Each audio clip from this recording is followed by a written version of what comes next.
Greetings and welcomes, guys, gals, and non-binary pals, to episode 395 of the Words About Games podcast, a weekly gaming podcast for Words About Games. I'm my host, Amy K. Alexander. I'm joined this week by the non-dancing, non-mobile Mr. Daffin Moody, who's apparently been here for half an hour waiting for us. I have. I'm waiting here. TikTok. Everywhere. Howdy do, everyone. It's Friday. You know what that means. It's video game day. We're here to talk about video games and have a nap. Can I have a nap? That sounds good. Can we, you know what, nap? Can we just have a nap cast? Yeah, this is Napcast it. it is. Napcast. I'll go and get my PJs. Oh, I'm already in them. You don't have Bulbasaur PJs? Disappointed. No, they're in the wash. It's a Star Wars. No, Vitz, I don't have those PJs. Trust me, Amy would know. I would. He would have never I been would out have of been them for wearing an them. entire week. It's like, Moody, you're not warm. You're not warm in that Bulbasaur onesie. There's a heat wave, and he would have been like, it's fine. Moody, you're not going to have a shower at all? Are you going to wash that pizza stain on your Moody, when was the last time you washed that onesie? What do you mean wash? It's fine. Moody, you got more flies on you than outside. No, Moody would not take the Bulbasaur onesie off, but he would shower in the Bulbasaur onesie and consider that washing. Yeah, probably. I would just bath in it and just like scrub the... That's it, but not before seeing you fit in the washing machine first with the onesie on, and once that's out the window, then you have to go shower. Yeah, exactly. Just standing in front of a washing machine, like. Mm-hmm. Now, if I bend them this way, There you go. if he attacks it in this direction, Sophia, come here a second. I need your help. Stretch first.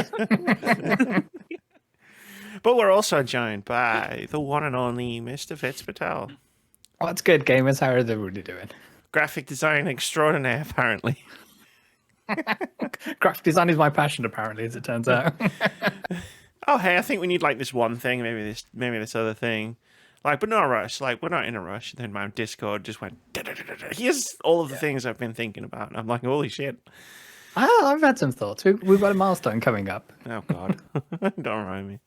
Got milestones, other things. another 5 whole weeks. thing. We don't care about that. It's fine. It's fine. It's fine. Got things to announce. It's fine. Mm. Things to talk about. Things to show off. Things to change. But you know what will stay the same? These three What's that? idiots. Hell yes. Talking about video games. Hell yeah. How's everybody's week been since last week? It's been okay. I've had more time to reflect, to get less angry about things, which we may talk about in a sec. So yeah, we're going through the stages of grief, but we're in the healing phase at the moment. So this is good. I'm getting more disappointed as the time goes on. Yeah, But that he's going for grief or that he's getting past his anger. You'll see, Do you want him always angry? You'll see. You haven't seen the Discord messages we've been sending each other for the last week. The Discord message I sent immediately after I did a certain thing. Just yeah. But yeah, no, it's How's weird. your week been? It's weird to not have a video game. I mean, I know there's there's video games to play, and there's video games that I could play, but like I went like from I had the Yakuza game, and I was like boom, straight and like blah, blah, blah, blah, doing that, and then I edited my video, and then I played Pacific Drive, and then I played Final Fantasy, and then I just didn't have another like pressing thing to play, so I was like, oh, it's weird. What do I do with myself? His life. Everything like that. Yeah. It is weird. Like, so I got thankfully I got the email today saying Princess Peach is on the way. Me too. So I'm looking forward to that. But yeah, I haven't really played anything since I stopped playing Final Fantasy VII Rebirth. So it's like, yeah, I'm pretty Same. good. Everything like that. Yeah. Well, I finished that, but I stopped before you guys, so it's all right. You did. It's I've had time. I've had a lot more of a break and everything like that. But my week was obviously awesome because God himself brought me an Alien trailer. He gave me an Alien trailer. Fucking amazing. I'm so happy. August can't come fast enough. August of this year. Yeah. That's awesome. Can't wait. Looks awesome. Nice. Yep. So this I is was Alien just like Romulus, right? Alien Romulus, yeah. My eyes to Amy for that explanation you sent. It's really funny because like the director's come out and spoken like about it. It's like so it's kind of he's took like the piece of Roman mythology of like Romulans and Remus, and he's basically just combined that kind of thing into the film, and I'm just like, what? Okay. What kind of film is this? Apparently, going off from people who've seen it and from who have talked about it, it's like really fucked up. Apparently, and I'm like, no shit. Yes. Have you read Roman mythology? I'm like, bring it on, give me all of it. Yes, I'm ready to absorb this. I'm ready to snort this acid blood and enjoy this fucking xenomorph killing everybody. It's gonna be awesome. Can't wait. I'm so excited. Awesome. I've already got my weekend planned. I'm watching all the Alien movies. Like I'm done. I'm out. Awesome. Bye bye. Okay, is this a need All the to ones watch I all own. of them or want to watch all of the Alien films? Because there's a lot of them which are rough. Yeah, I get past them. Like I know. Like I've That's said on nap many time. occasions. Yeah. Even though the Alien franchise has a terrible batting average. It's like arguably there's only 2 good ones, really, Vitz. I'm not gonna lie. Yep. Like for the potential, like I really like Prometheus. I like what they were going for there, and I do enjoy Covenant. But sadly, at the same time, they did not perform as well as what they should have needed to be for them to continue that story that Ridley Scott wanted to do. And so now they've gone back to doing it this way. And I'm really happy about it. Either way, I'll get more Aliens films. I don't care. So is this a continuation from say Alien and Aliens, or is this like a new lineage of? It is a sequel to Alien, a prequel to Aliens. It's in between. Ooh, okay, cool. Yeah. I've heard a little bit of the potential synopsis, which made me go, that doesn't bother me. I've heard people whining about it saying, I don't care. As long as I get a good movie, that's all I care about. It's like they brought back Predator a couple of years ago with Prey because that was fucking amazing. So if they can do Alien justice, I'm just like, yo, Mouse House is saving my franchise. That's all I care about. So are we gonna get are we gonna get a DHCG Sigourney Weaver in this one then? No. She's not in it. Okay. Yeah, she's not in it. As it's a sequel to Alien and a prequel to Alien, she's still asleep. She's floating in space right now. So she's for all we know, we'll see their ship pass her ship without realizing it. It's like, hey, we know that. No, now look, but yeah, no. Apparently there's a scene in here that is apparently as gruesome as hell, and I'm just like, yes, give me this. Fair enough. I sound like a really morbid person, and I'm really not, but I really do like Alien is my favorite franchise. I love it. So that's why you surround yourself with so many plushes to kind of balance the morbidness out. I think exactly. I've got Bulbasaur Squirtle and I've got Alien right there. Yeah.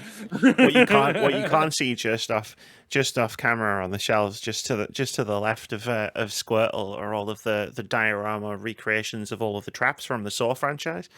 Yep. No, I don't like the Saw franchise. So. Every time when he jumps on Discord, it's, would you like to play a game? I do have this. Amy knows what I have. I have this bad boy. Xenomorph himself? Yeah, Xenomorph himself. From the first one, yeah. Absolutely amazing. I got this for Christmas. My mother bought me it. There you go. And I was just like, Santa Claus bought it for me. Sorry, kids. Santa Claus is real. And yeah. Other people can buy you gifts. Yeah. They don't all come from They don't Santa all Claus. have to come from Santa, right? How much credit is this bastard stealing? I've also got this little dude. My partner hates it because it makes a noise. I don't know if you'll be able to get it. We're not picking that up. Yeah, I thought you wouldn't. He basically screams and he sticks out his tongue. My partner hates it. And obviously I press it all the time. That's a good idea for an alien action figure.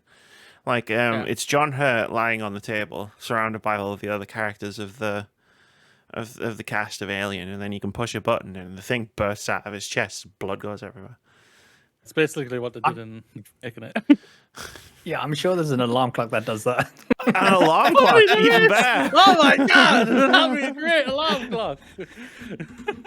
That would be fucking awesome. And nightmaring it all at the same time. Wake you up though. That's It'll it. wake her up. No excuses. Where am I going? Yeah, but no, yeah, I am excited. I'm so happy, and yeah, bring it on. Let's hope it doesn't If you've disappoint. seen the film Don't Breathe, that director's doing this film. So, Okay. Don't Breathe is an awesome horror drama, horror suspenseful film, which was just so well done and came out of nowhere. That was like one of my favorite films that year when it came out. So, Fair enough. I wonder how much the Geiger estate is making from this film. he'll continue to make. They will continue to make money from this just because of the using the design itself. So they're all good. Rest in peace. Okay. Yeah, that boy loved a phallic-shaped object. That's what I'm sure. He was a bit demented, and he looked demented, but at the end of the day, he gave us one of the greatest horror creatures of all time. So I can't fault the man. I can't. I was trying to think of other horror creatures, and I was like, like iconic horror creatures. The demon from Paranormal Activity, invisible the entire film. You can't see him. Now that would be that's an action figure. E.T. He was quite E.T.. horrific. Can I be real with you? I do not care for that movie. What, E.T.? Yeah. Either. No. All right.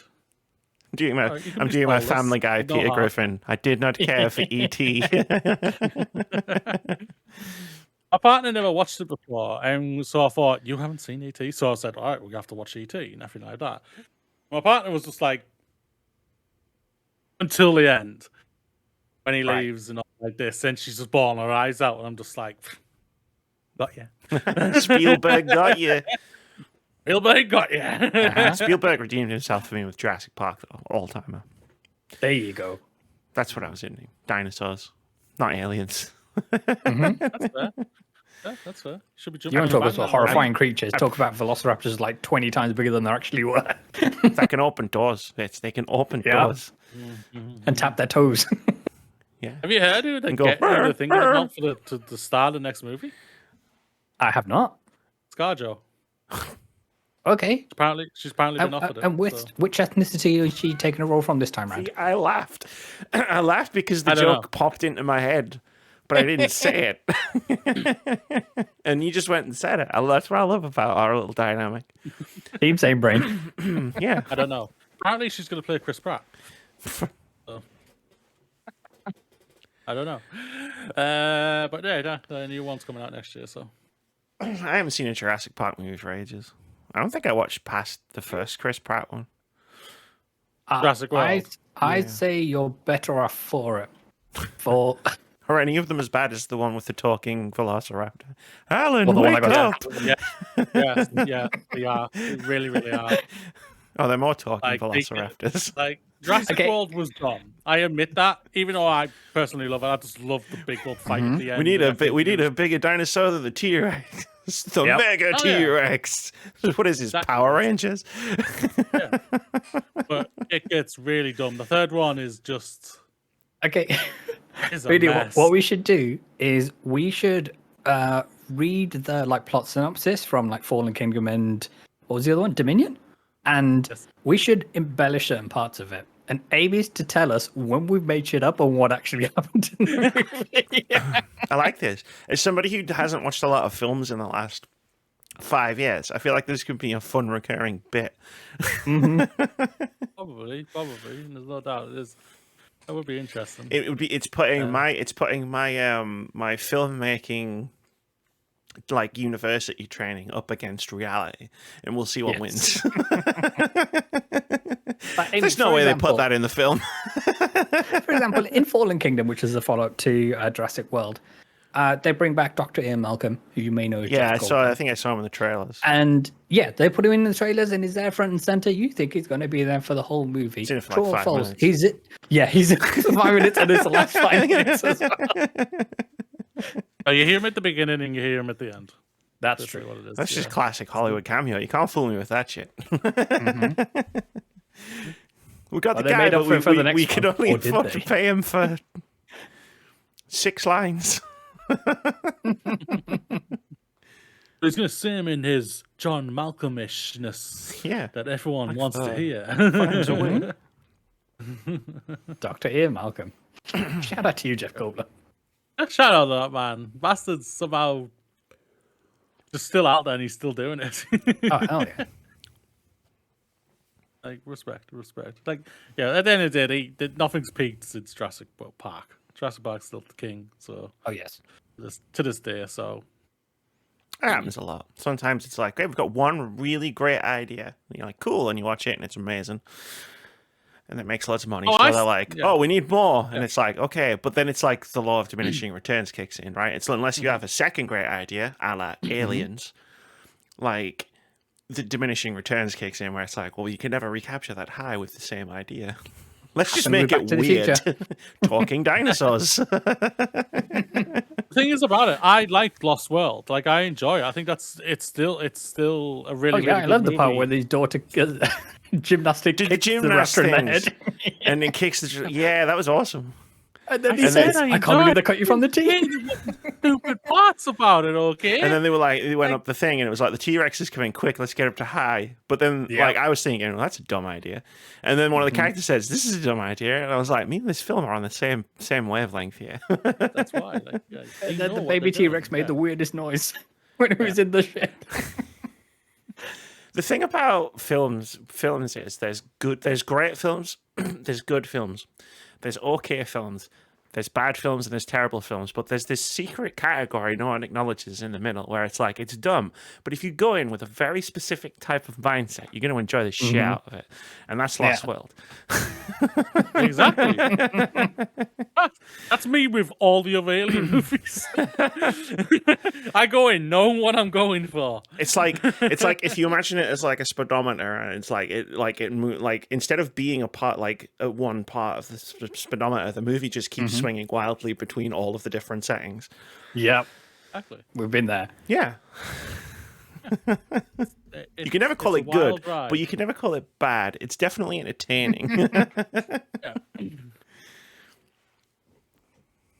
Like the dialogue in the original Resident Evil.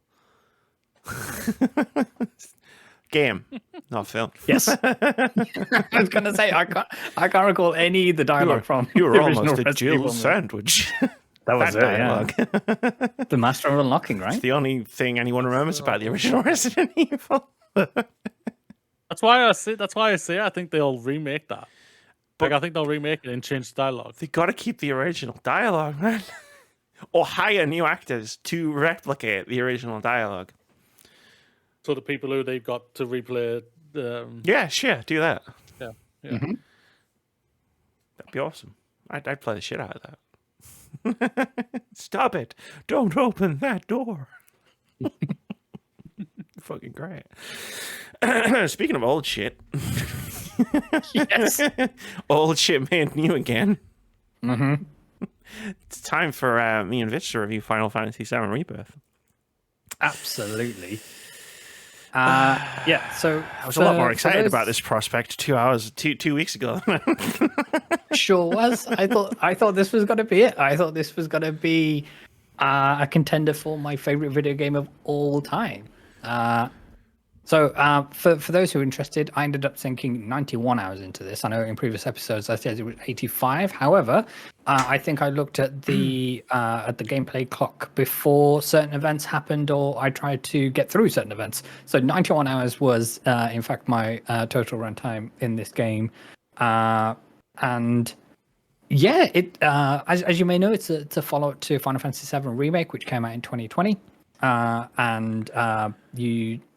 take on the role, and we'll get into we'll have a spoiler-free discussion and go through that, and then we'll be really clear about when we're dipping into spoilers. I need to dip into spoilers, or my review's not going to make any sense. Yeah, that's fine. Yes, so I was very, very, very excited going into this game. This was my most anticipated game of this year by quite some margin. Yeah, it does. It leans into a lot of Final Fantasy VII. Or just Final Fantasy and the kind of goofiness and zaniness that we love and know the series to be, kind of thing. And as Remake took the Midgard section of the original, and to be fair, I haven't played the original Final Fantasy VII. My lineage to date was playing the original Crisis Core on PSP, and then playing Remake and watching Advent Children a number of times. That is my FF7 lineage and knowledge to date, kind of thing. So. Rebirth was going to take the event of the original Final Fantasy VII after the gang leave Midgar up to a certain point, Disc and one. obviously going into it. Disc one.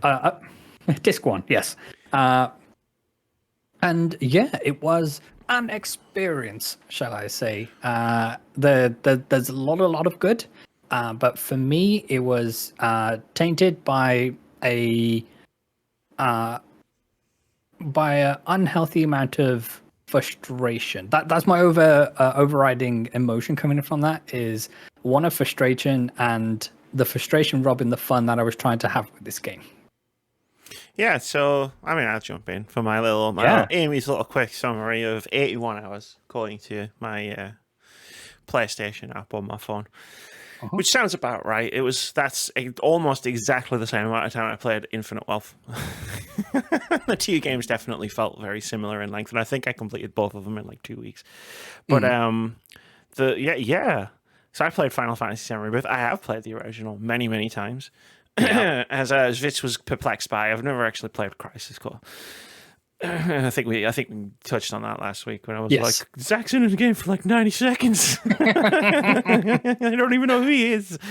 And shout out to my boy Zach. Yeah, I'll be shouting. And yeah, like obviously, like we've touched base on it since we've been playing it for the last couple of weeks. But for me, Final Fantasy VII Rebirth, it's 14 chapters long, and it was 12 chapters of really awesome game. Like, I was really, really enjoying it. Like, there was some stuff where it was like, I'm not digging this, I'm not vibing with this, but, like, relatively, like, minor inconsequential stuff. And then there was a 13th chapter, which was tested my patience a little bit in terms of its gameplay. And, like, how much it had stretched out a particular part of the original game, and they just stretched it so much and added, like, double the amount of boss fights and puzzles, and, like, it could have done something so cool. That'll be the spoiler thing later. We'll get into that, yeah. And then a 14th chapter where, from both a gameplay and narrative aspect, and I repeated this to Vitz minutes after I finished playing it, the whole thing fell off a cliff. And that's why I was glad I wasn't talking about it last week. Obviously, because I hadn't finished it by the time we recorded the podcast, but also, like, it was nice to be able to sit with it for a week. I was glad that you felt sort of similarly, because it meant that it wasn't just me and my nostalgia goggles from playing the original game, like, affecting my opinion of this game. I was like, no, it's like people who have played the original game and think the same. That's good. But as I've sat with it for the past week, it's like the problems that I found towards the end have started to, like, reverberate backwards through everything that I played beforehand. Not from a gameplay perspective, but certainly from, like, a narrative perspective, where it's like, you think more about moments that happened earlier, and it's like, oh, well, actually, like, now that that's connected to this thing, and it's sort of like tainted the through line of the game up until that point, which doesn't normally happen with me. I can normally compartmentalize bad endings in video games quite well. Video games are quite notorious for having bad endings. They sure are. So it's quite easy to, like, go, oh, well, it was a bad ending, but the rest of the game was great. But the conversation doesn't start and stop with Mass Effect 3, people. Yeah. There are more games. There are so many games and that just go over. But like, I'll get more into the ending from both perspectives when I talk about spoilers. But, like, there's still so much that was good about this game.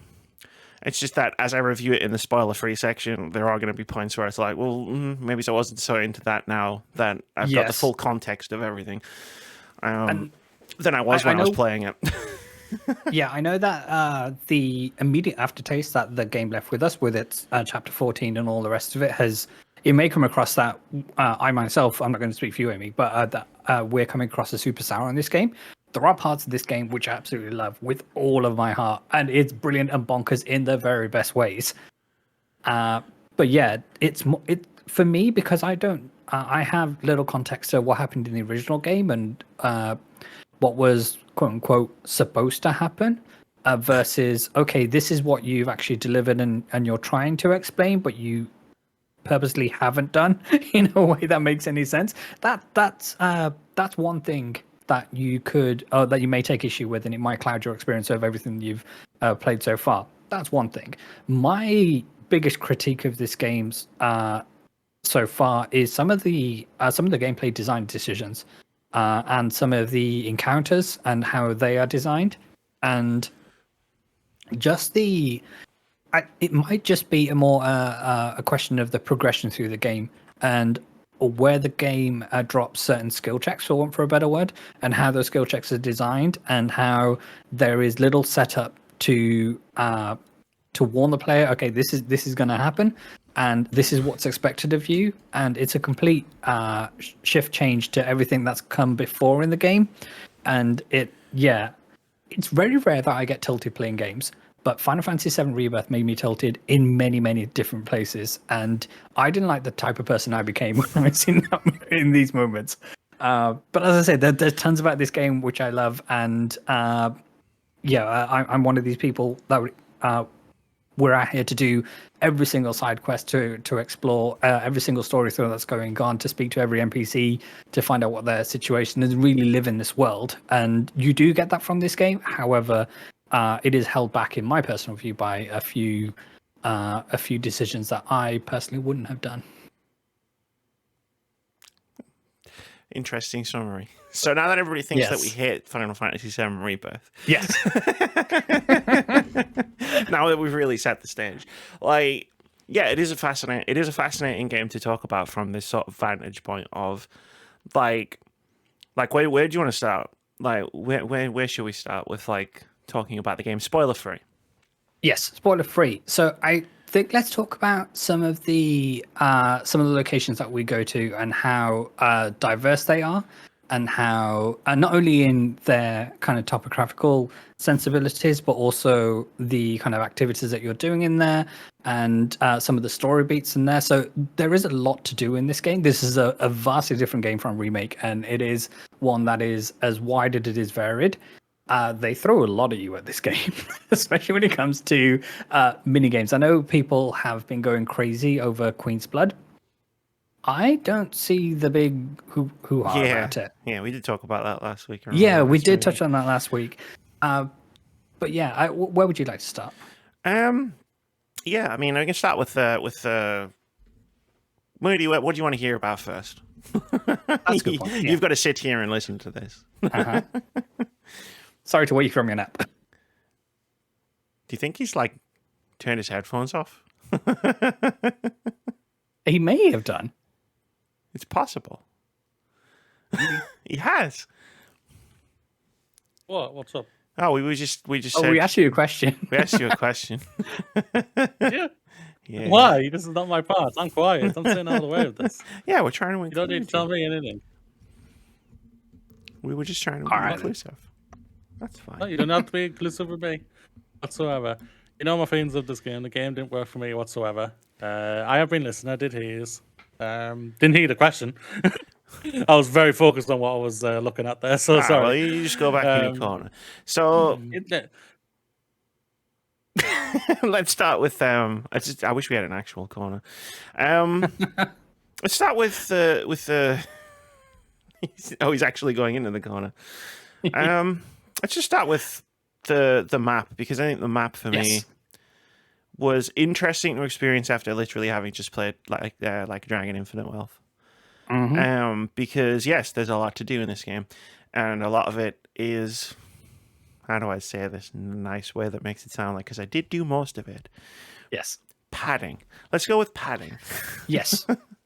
As you explore the map, it's Good very word. much. Good word. It's good very, word. it's very much, it's very much that open world thing of you ping a bunch of things on the map, and you go to them, and they're usually like very short things to do that sometimes they might unlock something extra, like you do all the combat encounters, and it's not even that. You find all the live stream things, and it unlocks a mini boss fight in the region, which is weird. Why don't the combat encounters do? Never mind. Anyway, it connects in weird ways, and a lot of the times it doesn't connect at all. And it was very strange to do that after Infinite Wealth, whereas I said to you when I reviewed the game a couple of months ago, it was like the reason I was like really into doing like so much side content in that game was because it ties into something else in some way. And when we were seeing the state of play with all the different side things, I was like, they're making it like Yakuza. This is awesome. And it's like, they did, but they forgot to tie everything in together like Yakuza does. So like our discrepancy of 10 hours in terms of you played the game for an extra 10 hours to me probably boils down to the fact that I did get to a certain point and a bunch of stuff started popping up where it was like, go do all this other side stuff. And I was like, you know what? No. Yes. You've held me hostage for long enough, game. I'm not going to do that. Thank you very much. There is a lot of that. And to your point, it is busy work. So I think for most people, Final Fantasy VII is about the characters and the story that these characters go on, kind of thing. In the larger perspective, and people can have things that they like and dislike about the original combat system versus what it is now, being more action focused and all the rest of it. But I think people are there for, as I said, the story and this whole Avalanche versus Shinra deal, at least in the first game, in remake, and what that has evolved to now, kind of thing. You're doing all of these side quests under the auspices of a character you may remember from remake, Chadley, who calls you in the first game. Yeah, they're a lot. Let's put it that way. Hey, Cloud, you did the thing. Nice job. Yeah. Did I need that? Did you need to do this? No. Did you need to stop me my entire game to tell me that? Oh, okay. Thanks, Chadley. And then at some point they create another version of themselves so they can talk to you as well. Because that also happens. Chadley becomes his own transition timeline. Yes. So and they argue with each other. And it's like you're the same person. Look inward here, Chadley. That's it. So all of this is busy work. I won't say there's anything tangible to get from here outside of summons. And that's all I got by doing out of this the combat simulator. By doing all of the side questy bits in each region, you can make the essentially you have to fight the summon in order to get it within your get the material for it. By doing the side quests, you can make that fight easier for you, or you can fight them at their full might, or whatever the term is that they use, kind of thing. So I think that's the only mechanic thing that is worthwhile doing. To be fair, I just needed to. I felt compulsion to do everything because it's like, okay, you put all these things in front of me. In most instances, the traversal is okay, so you can get to these places and do the things. Don't lie to the people, Vitz. Okay. Well, that's another critique. Traversal in this game is balked in many ways. Well, it's fine. It's fine. You know, you get the chocobos in the first place, and it just makes you run faster. And then like you get another one, and then you get some other stuff, and then like you go to a place where it's like the chocobo jumps on the mushrooms, and like your progression is like it's like corridors that you've got to navigate your way around. But the map doesn't really like. You look at the map and you're like, how do these mushrooms connect? But you can barely see them on the map. So I hated that. So then when you went to the next place, and it was like it's the same. But you have to hit these launch pads and your chocobo flies now. And I was like, that's even worse. Thanks very much for that. But then I got to the next place and it was like, you just fly over the water. And I was like, okay, we're back to fun times again. That's it. Yeah, so in one of the regions, the same you mentioned kind of thing, your chocobo flies. But it only takes off from very specific parts because otherwise it would be too much fun. So there's a lot to do, and it gets in the way of the story, which I was there for personally. And it's one of these things where the story grinds to a halt in order for you to do these things. And it just breaks up the pacing of the game. And to your point, Amy, there is a lot of padding in this game. Yeah. Obviously, I don't know how it compares to the original, but what side quests? There's a there's a lot of padding in here. And you go back to certain regions and to do more side quests and things like that. And to be fair, like the NPCs that you meet in these side quest areas and doing these things, they're okay. I think they're well voice acted and all the rest of it. All the motion capture, all the lip syncing is serviceable enough, and the story elements they have you doing is interesting, and there's a nice bit of variety in here. What I will say is that doing the side quests is where the some of the parts of the soundtrack sing the hardest and the most. Especially when you are doing escort missions with Best Dogs, Melon and Salmon, and so I think the excuse for me to go and do all the side quests is it allowed me to enjoy more of the soundtrack. As a playthrough of the game, and it was good for like hanging out, like each side. So like apart from the map stuff, which I just broke at one point. I'd just finished a main quest thing, and then I was like, "Cool, I'm done. Like I can go to the place I've to do a thing that I've wanted to do this entire game, and I've been really looking forward to it." And Chadley FaceTimed me, and he was like, "Hey, Cloud, I've found some proto-relic signals," and I just snapped. And not only did I say no to that, I said no to everything. I was like, "No, that's it. I'm done. Chadley, you're on your own. Go collect your own damn intel. I'm done. I'm going to the Gold Saucer. Fuck you." So Chadley has you collecting these proto-relics, and for each location that you have to go to a proto-relic, there is some bullshit waiting for you, and it gets increasingly more convoluted. Increasingly amounts of bullshit when you get to each place. The last one I did, the minigame, I don't understand it. I still don't understand how it works.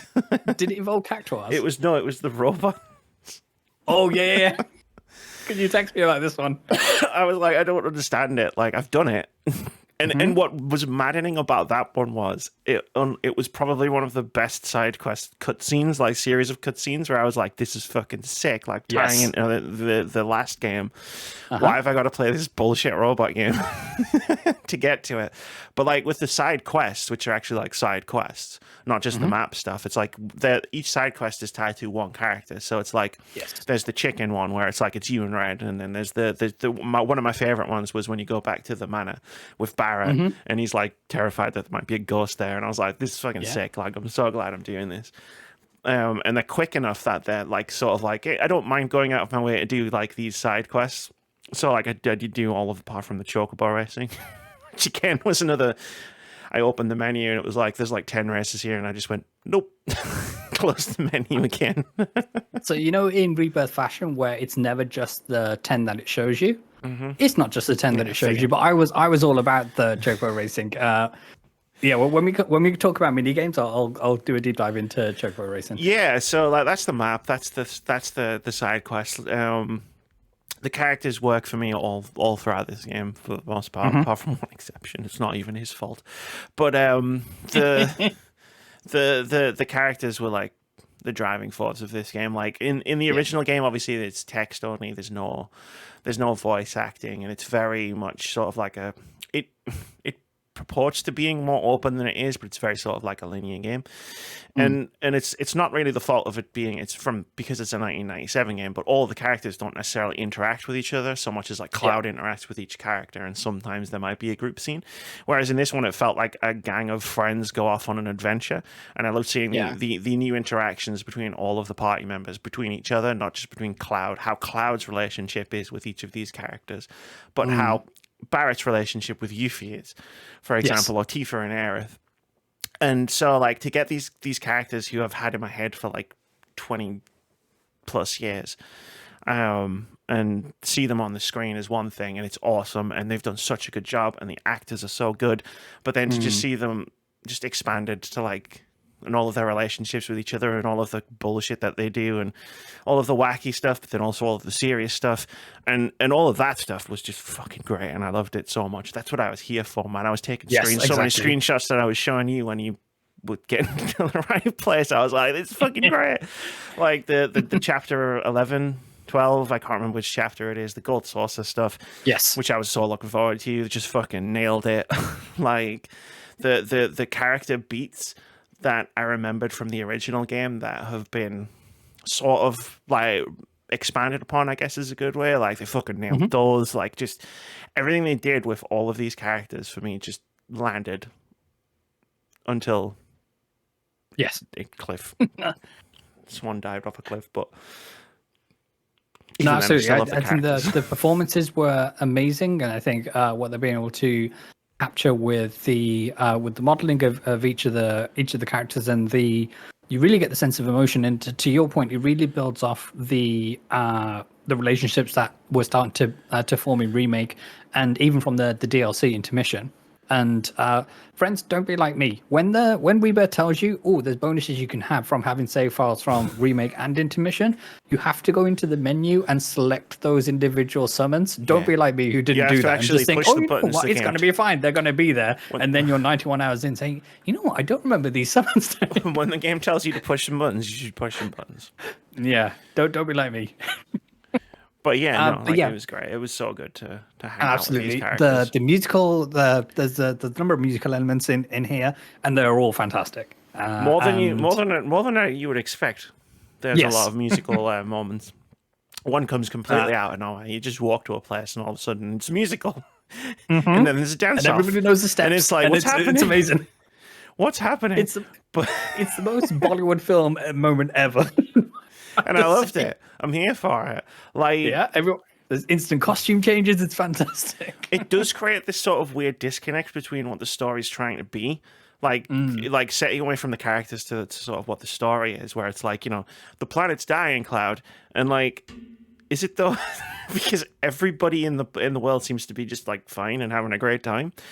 Okay, like 99% of the people. Maybe it's not everybody. But like, it's like, oh, like, you're doing all this wacky stuff, which was in Final Fantasy VII, but it kind of like crashes a bit against sort of like that whole the world is ending because of climate change metaphor. And also this dude with silver hair and all the other stuff that's happening, and it's like, but then you go to the sure is something.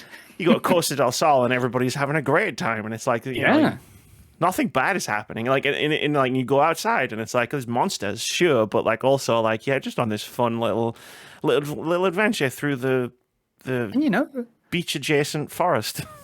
That's it. And small business owners can still set up their legitimate businesses and exist fine. There's a small side quest to clear out the monsters that side of their building, but then it's fine after that. It's all good. You can do all the sit-ups you want. It's like I rarely got the impression that the game wanted, which was like, this is urgent. Or like there's pressing matter to deal with here. Mm-hmm. And there's one moment I want to speak about, and it was in the trailers in the state of play, and in some of the very early footage that they showed of when the characters first arrive in the first region you come to, which is Junon. Sorry, not Junon. No, it is. And the grassland, sorry, yeah. And Aerith has that wonderful charm to her where they are optimistic and hopeful about everything. And it's like, oh, look at how, green and lush everything is. And Red 13 is just putting a downer on it, saying, I know it's really dying. and it just speaks to what this game is in terms of, right, there's super fun things to do, but you got to remember the planet's dying. But then the game also forgets that by saying, spend 20 hours in Costa del Sol doing whatever you want. Learn how to model or inspire designers to make the next line of beachwear, or play Rocket League with Red 13. Yeah, that happened twice. Yes. But yeah, no, it's like I saw someone describe Final Fantasy VII Rebirth as a Final Fantasy VII theme park, which I think is both a good thing, but also it takes away something from sort of like the narrative. And I think the theme park nature of the story might even contribute somewhat to how the narrative for me falls flat, especially with the twists that they pull out of their arse towards the end of the game. When I was telling Vitz what was and wasn't happening in the original game, your mind was blowing up. It was. But yeah, no. What haven't we talked about? I mean, I could talk for hours about the characters. Like, we talk about the combat. Can I just point out that the thing that happens, when you call the plane, and Yuffie does the dance and the song. in the background, Air starts doing the dance as well. Use the album when, that's what I'm saying. And it's shit like that really gets me. It's just like, yeah. No, absolutely. The character interactions are brilliant. I think the combat has definitely evolved from what it was in Remake. I think in many ways it's a step forward, in some ways it's a step back. There is some new material that they add that wasn't in Remake. I imagine it was in the original kind of thing. But it's one of these where there is slightly less hand-holding in terms of, some of these material would be really handy if you equip them kind of thing, but you are left to your own devices. I didn't see a kind of auto-equip. I imagine there was one, but kind of an auto-equip to, out of the material you have in your inventory, click this button and it'll give you your best loadout to all the characters. And the thing about that is there's not really a best loadout kind of thing, because like it's the way the materia system has always worked. It's like it's a like, how are you going to build it? What are you going to build this character to be good at kind of system? And it's weird, like, because in the original Final Fantasy VII, the materia, like equipping materia didn't just give like someone the ability to throw fireballs or whatever. It also like affected their stats. Like the more like direct attack magic materia that you had, like fire and ice and blizzard and stuff that you had attached to one character, like that would lower their attack stats and their HP, so there was like a balancing act to do it. Whereas in this one there's not really a penalty for doing whatever you want to do, which was an interesting sort of thing where I was looking at the equipping the materia and I was like, oh, you can just do anything you want in this game. I think that may have been where I don't want to say went wrong, because I don't think I played this in any way, shape that was against what the design was. I just don't think the design was accessible enough for everybody who is and will play this game. But things like when you do certain boss encounters and what's required of you when there's certain DPS checks, in terms of, it doesn't matter how much you are damaging this boss at the moment, there's going to be a giant cross symbol which appears over their health bar, which means it doesn't matter what you do. There'll be a short window of time after that where unless you unload on this boss with a certain amount of damage, then they're just going to insta-kill you and your party and your whole family, by the sounds of it, kind of thing. And it's one of these where, that'd be one thing. So you can expect your character to dish out the most amount of punishment. That's grand. But also they're going to have really cheap insta-kill moves that they can dish out at any given time. Or if you're taking too long in a fight, which is preordained, and you're not. If you decide to take the moment to try and download their moveset and learn how to actually dodge certain moves, so then you can go in and get like a counter attack going, then it's fine. They're just going to deal out a total party kill move anyway, and it's an interesting choice. And like speaking to my friends like who finished it this week, it was kind of, they were talking about, I had barrier materia going and I had like a boost materia attached to that, so it gave me increased defense and all the rest of it. I didn't do any of that. It's all about I need to remember to spec all my party out with enough spells so they can take on or take advantage of any elemental weaknesses that the enemies may have, kind of thing. That's about the extent that I got to. And gotcha. It was one of these where I used a few of the blue material, which are kind of enhancing ones, to say, if you link a particular elemental material with this blue material, then it's going to do more, kind of thing. And we did that, so we made our spells more powerful and stuff. But I don't think it did a good enough job at telling you, it'd be wise to kind of balance your party not only with the spells that they can cast and whatnot, but also to make sure that you are sufficiently equipped for when you go into these boss encounters. That's fair. I mean, to be fair, like having sudden and random violent spikes in difficulty via boss fights is the most Final Fantasy VII thing this game did. That's true. They were just all in different places. It was so strange. But it's like the two major ones from Disc 1 that I remember were both in this game. With the monster and the Shinra mana was a huge difficulty spike in the original game, and also optional. But the wall, the Demon's Gate as well, was also like a massive difficulty spike in the original game, and in this one it was the fights before that it was a whole weird thing. Mm-hmm. But yeah, no, the materia system is fine. Like again, I did what your friends did. It was like my party leader had had the barrier materia with the all materia and the haste materia with the all materia. So like my first 2 moves in every fight was to make everyone go faster and give everyone the top level barrier. Right. Which is probably why I wasn't getting insta killed by the big massive damaging things. But like no, there's some good stuff with the the combat system's fun. Yuffie's amazing. Yep. She's a beast. You unlock Yuffie and then it's just like, yeah, she's beast mode. Like she'll just wreck everybody. It's like elemental weakness. Yep. We got ninjutsu for all of that. Fine. Yeah, don't worry about it. And then she can create a doppelganger of herself, and it's like you're doing it twice, and it's like, okay, cool. Like Yuffie's the main character of this game now. That's fine. But and then she's got a move where she can't be hit. It's brilliant. but yeah, no, it is interesting. It's like all the characters are viable because of the way the play styles work, but like each character plays very differently, and I really have to tip my hat to the development team for like creating 7 characters that all play like completely differently from each other. And have totally different like everything, like move sets, styles of play, like and like, because the way I was successful at this game was like whenever I got targeted by an enemy and I was playing as Cloud, I just hit the D-pad and I wasn't even like going, I need to control this character. I was just like, right, next character. And then you got the next character and it's like, cool, I'm Tifa, power up, power up, then like bam, do the special move, and then it's like, oh, Tifa's getting fucked up, D-pad, right, Yuffie, cool. Ninjutsu time, baby. And that was how I was playing the game. And yeah, the skill trees are really confusing. Yeah. And I was trying my best to figure out what the fuck I was doing. And then eventually I realized, there's like one path you can go up where it's like you unlock the level 3 limit breaks. I didn't even know that was there. So I refunded all my points and I sat there for 10 minutes going all the way up that to get to the everybody's limit breaks and stuff. And then I never managed to level my fucking limit breaks up. Use the fucking things.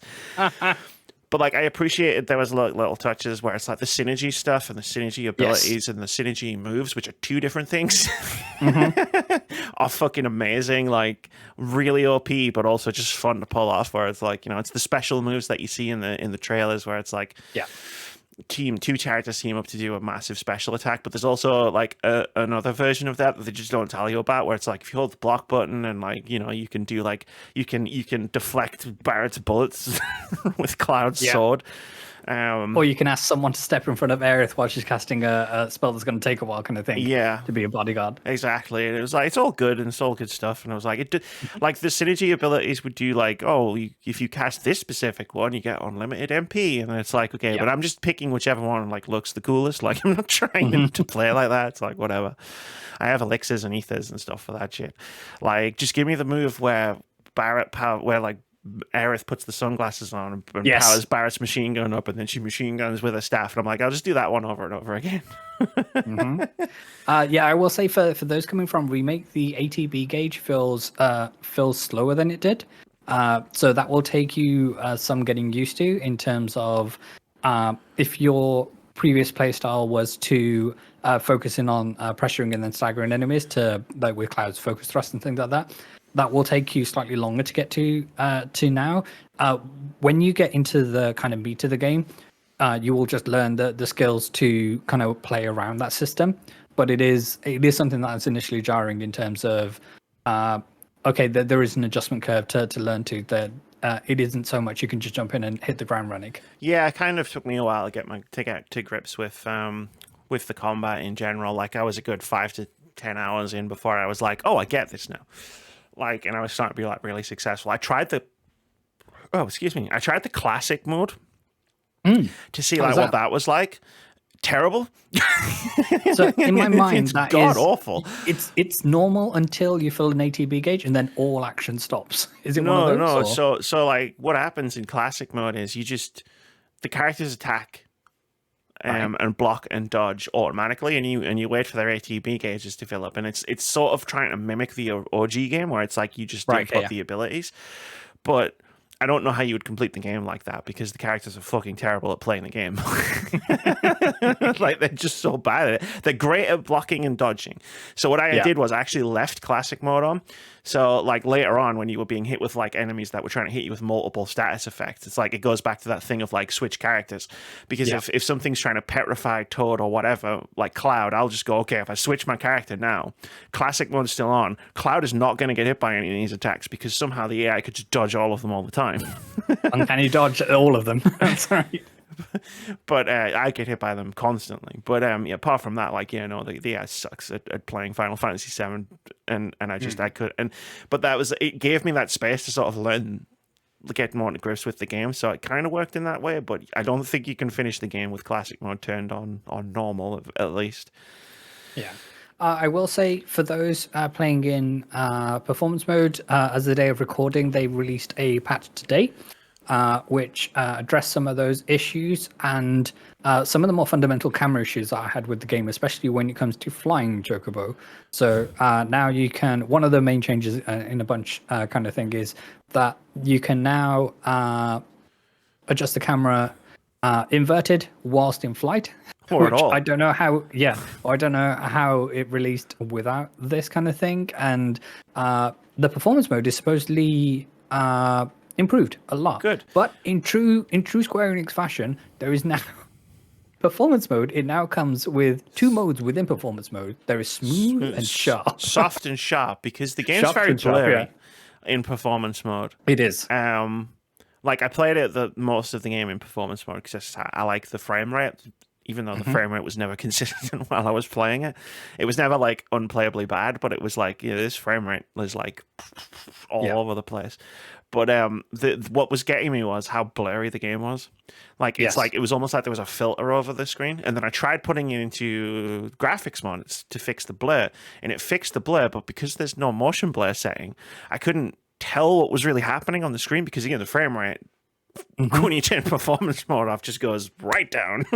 Yeah. And is still not consistent. So I was running around the grasslands like, I mean, it's less blurry, but so I ended up having to turn it back on again. Hopefully, like, some of the lighting is addressed. So when you go in any lifts or elevators for those who, how many times did I send you that picture of Ben Star from the game? Yes. With a screenshot of Final Fantasy VII Rebirth, just like.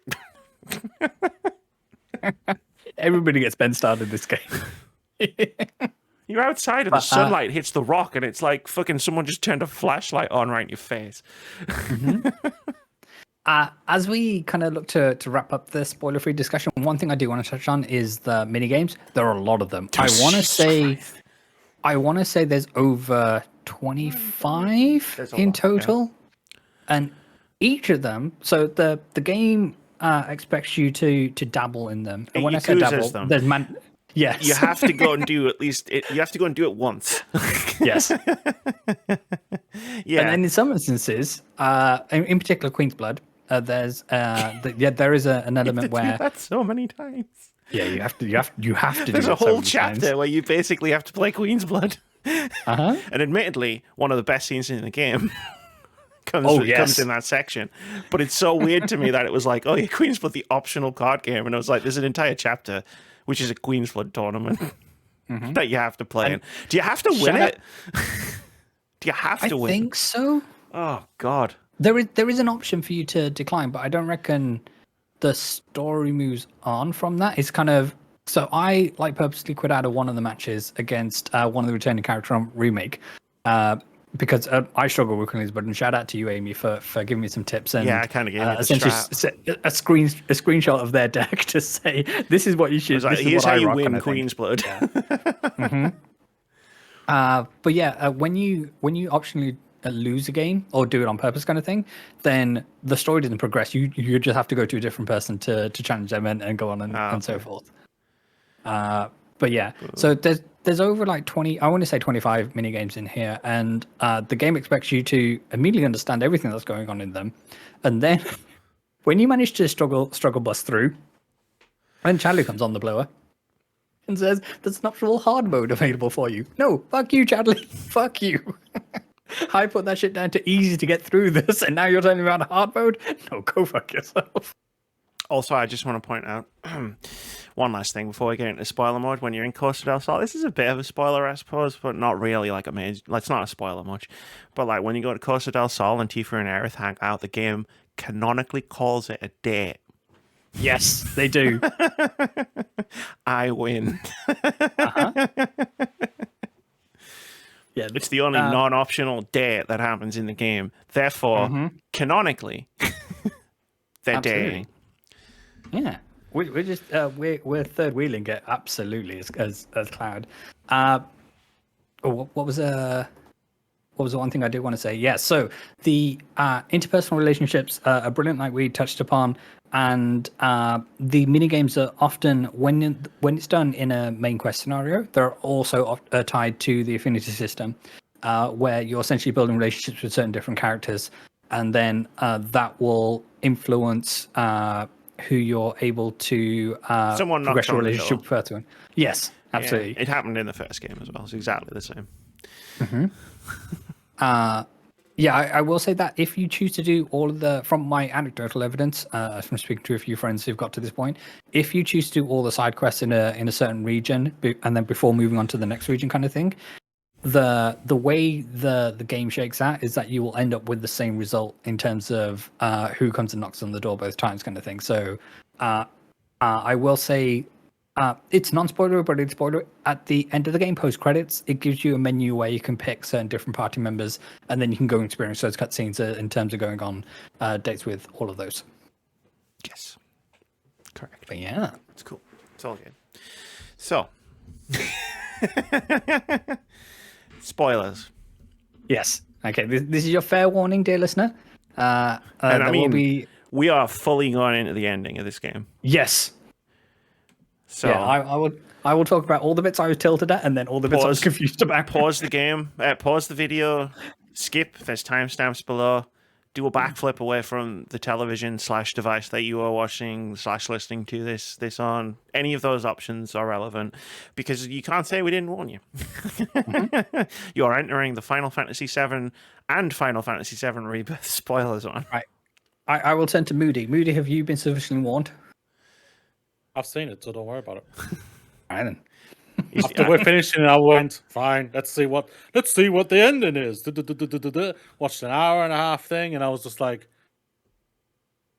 oh, that's a gobbledygook of mess. Aye, that's how I was like. Fair enough. I want Vitz to lead this conversation because you experienced the ending from the perspective of playing the game. You had no Final Fantasy VII prior knowledge apart from that one thing. They did the thing. We'll just say that they did the thing. Oh, did they? Did they? It's so confusing. And you here's don't where know. my problems began. They are doing the multiverse, just like Marvel's doing the multiverse, just like the DC did the multiverse. Everyone's doing the multiverse. Amy, the multiverse is your favorite thing, I hear. Well, sorry, I heard you say even F1's if it was, doing the multiverse, and I'm like, what? Did I miss something? It's not anymore. After this fucking mess, like I was apprehensive. I was apprehensive, and I told Vitz about this, that I was apprehensive about Zach's inclusion and what was going on with like these little cutscenes that you get as the game goes on, and like I feel like my apprehension was fully justified by the time I was finished the game. Why was he even here? For those who don't know, so this game was directed by Tetsuya Nomura, and who is possibly more famous for the Kingdom Hearts franchise, which they've also famously directed. And you may know how convoluted everybody claims Kingdom Hearts is, and they're right. It is a whole lot of nonsense. And what they've managed to do is include more nonsense into what is supposedly like the one thing that everybody knows about Final Fantasy VII is that Aerith, bless her, meets the pointy end of Sephiroth's sword, and that was one of the key questions going into this. Of because we defeated Fate and kind of broke away from the ordained timeline at the end of Remake, anything was on the table. We imagine that we would go in a similar way to Final Fantasy 15, actually, how this happens to just be a road trip where you just go to different regions and chasing these roadmen, and then, things happen. It was one of these where there was that question of, there's a chance that we could save her. And I think they either decided we're not going to commit to one of them, or we're going to throw so many different options at you, you're going to be confused as to what the hell is real. Is Cloud's recollection of any event actually real? Is he just having a Mako freak out? We have no answer to these questions. And he does do that. I can answer that question, but I'm not going to. No, I fully respect you for that. It's one of these where Rebirth had the opportunity to answer a lot of questions that we had at the end of Remake. What it decided to do is answer those questions, but in a way that just confused more people than it needed to. Now, I have some faith in the team that they'll make it make some sort of sense in the third and presumably final installment of this remake trilogy kind of thing. But it's waning with every time I go back and say, okay, well, there's, by my count, 4 or 5 different timelines that they've introduced as like splinter timelines outside of what was the original ordained FF7 timeline kind of game. Thing. Yes, the game. Yeah. There are some characters which transcend timelines, who can see through timelines, who may or may not know they're seeing through timelines, and nobody in the rest of the party questions what the fuck are they talking about. And it's one of these where, okay, Tifa doesn't believe Cloud at the start of the game because, I don't know, he may have been there, he may not have been there. Tifa says to the rest of the party, I think that they specifically say to Aerith, because they're in there sharing the same room, girls' room and all the rest of it, because they are dating. And they're like, yo, Cloud wasn't there. So Tifa and Cloud, they go up to the roof and in Calm, and she goes, yo, I'm not there. And Sephiroth, he's out there and he's chatting Cloud's ear saying, Tifa ain't real, bro. She ain't real. And somehow Cloud believes Sephiroth over his childhood friend. The man he just fought.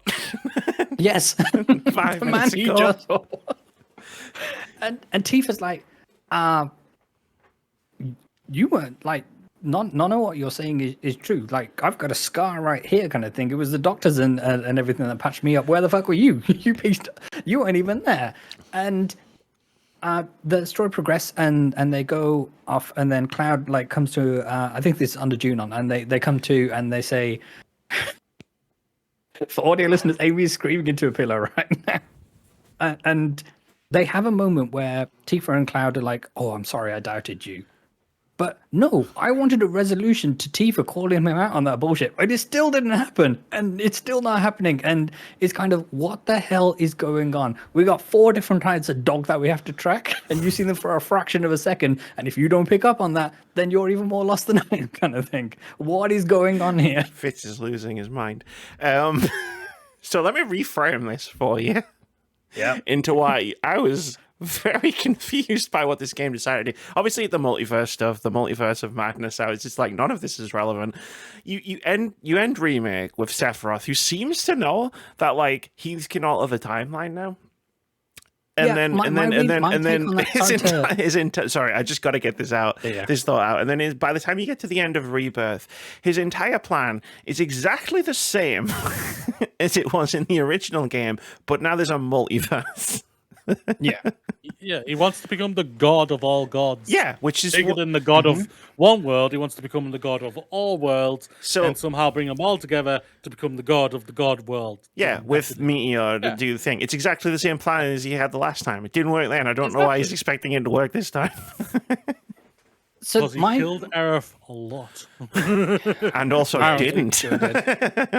Yeah, in one of them he didn't. And for some reason Cloud is living in this one, but also living in another timeline. So my read on the whole Sephiroth thing is that somehow Sephiroth, like in Advent Children, which is a movie that you may or may not have seen kind of thing, there's a version of Sephiroth that comes back, but it is through one of these rogue men situation with three dudes who used to be, I think they're all Shinra experiments and they've all got Genova cells in. Who hasn't got Genova cells in them? That's the question I want to ask at this point. Who in the damn galaxy hasn't? Barrett. That's true. Yeah, and it's one of these things where, okay, we've got Aerith who has lost the contents of her materia, so it's now a clear materia. Yeah, I don't understand what they were doing there. So I think... I genuinely don't. She says it right at the beginning. She's like, oh, I think it's because I forgot something. And then it never comes up for the rest of the game. It does not. I think she claims that every time that the Whispers touched her in the first game, that they took something from her. And they took something from Nanaki as well. And it's one of these where, I think they're trying to represent that as they were sucking out whatever juice was in the materia, so it's now clear materia, doesn't do anything.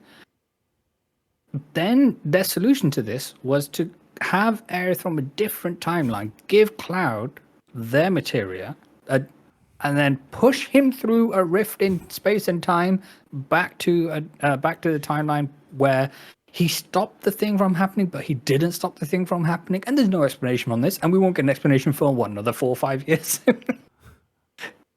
And then we've got our best boy Zack, and he's out here and he's doing Zack things, and he's getting yelled at by Elmara for not cleaning her face. Apparently, he's like, "Yo, my hands are covered in blood and dirt. What do you want from me, woman?" But still, yeah, Zack's here. Why? I don't know. So you can have a cool fight at the end with Zack and Cloud and Sephiroth. I have that moment was that particular moment of that 10-phase boss fight. Yeah, 10-phase boss fight. Thanks. I needed that at the end of this very confusing game.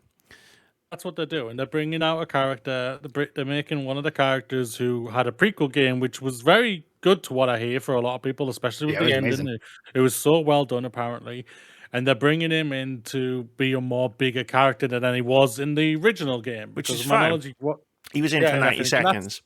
For reasons I can't even explain, because the game doesn't get that far. This is what I don't understand about what the game did. I'm going to reframe this entire thing for you right now. I'm not going to spoil anything that happens on discs 2 or 3, but I'm going to say some shit right now. Coming from my original Final Fantasy VII perspective, which is I was super pumped when Tifa turned around to Aerith in Chapter 1 and was like, but Cloud wasn't there. I don't understand. Because I was like, holy shit, they're actually going there, because this doesn't come up until disc 2. So like the entire rest of the story that you've experienced in Rebirth, it never comes up. But it never really needs to come up because Cloud doesn't have many of these Mako freakouts where it's it becomes an issue until the big one in Chapter 13. Yep. So you're never really going, what the fuck's Cloud doing? Because he's not really doing anything. So I was like, cool. They're going to sequence break the story of the game somehow. So that they can, because they're going to have to explain all the stuff with Zack and Tifa and all this stuff. And then holy shit, you're in the Gungaga reactor and Cloud's like, I'm going to fucking stab you, Tifa. And she falls into the live stream, which again, some stuff not supposed to come up until later, which doesn't make any sense if you haven't played the original game. You sure didn't. And then Weapons here, and I'm like, what the fuck are you doing here right now? What's this game doing? This game's awesome. It's going to do all this weird shit. And then it just doesn't pay anything off in any way by the time you get to the end. So even I'm sitting there going, you're sitting there going, what happened? And I'm sitting there going, why did you do any of this? The way even that you did it. Even the stuff with the weapons. So we get a shot in, after you take down Sephiroth and the final set of scenes start playing kind of thing, we get a shot of the weapons in one of the Mako pools, we imagine under one of the reactors kind of thing. And there's there's still the war going on between the White Whispers and the Dark Whispers, and there's a clash or something happens. But is it that the White Whispers won? Is it that the Darker Whispers won? But we still don't get any resolution to that. All we get is the giant fish thing just swimming around. Well, I think you should go without saying that the Whispers stuff, obviously, that's all completely added. So I'm just sitting here going, what the hell are you doing with this? Where are you going with this? But yeah, the weapons are early. The Tifa stuff that she talks about with Aerith is early.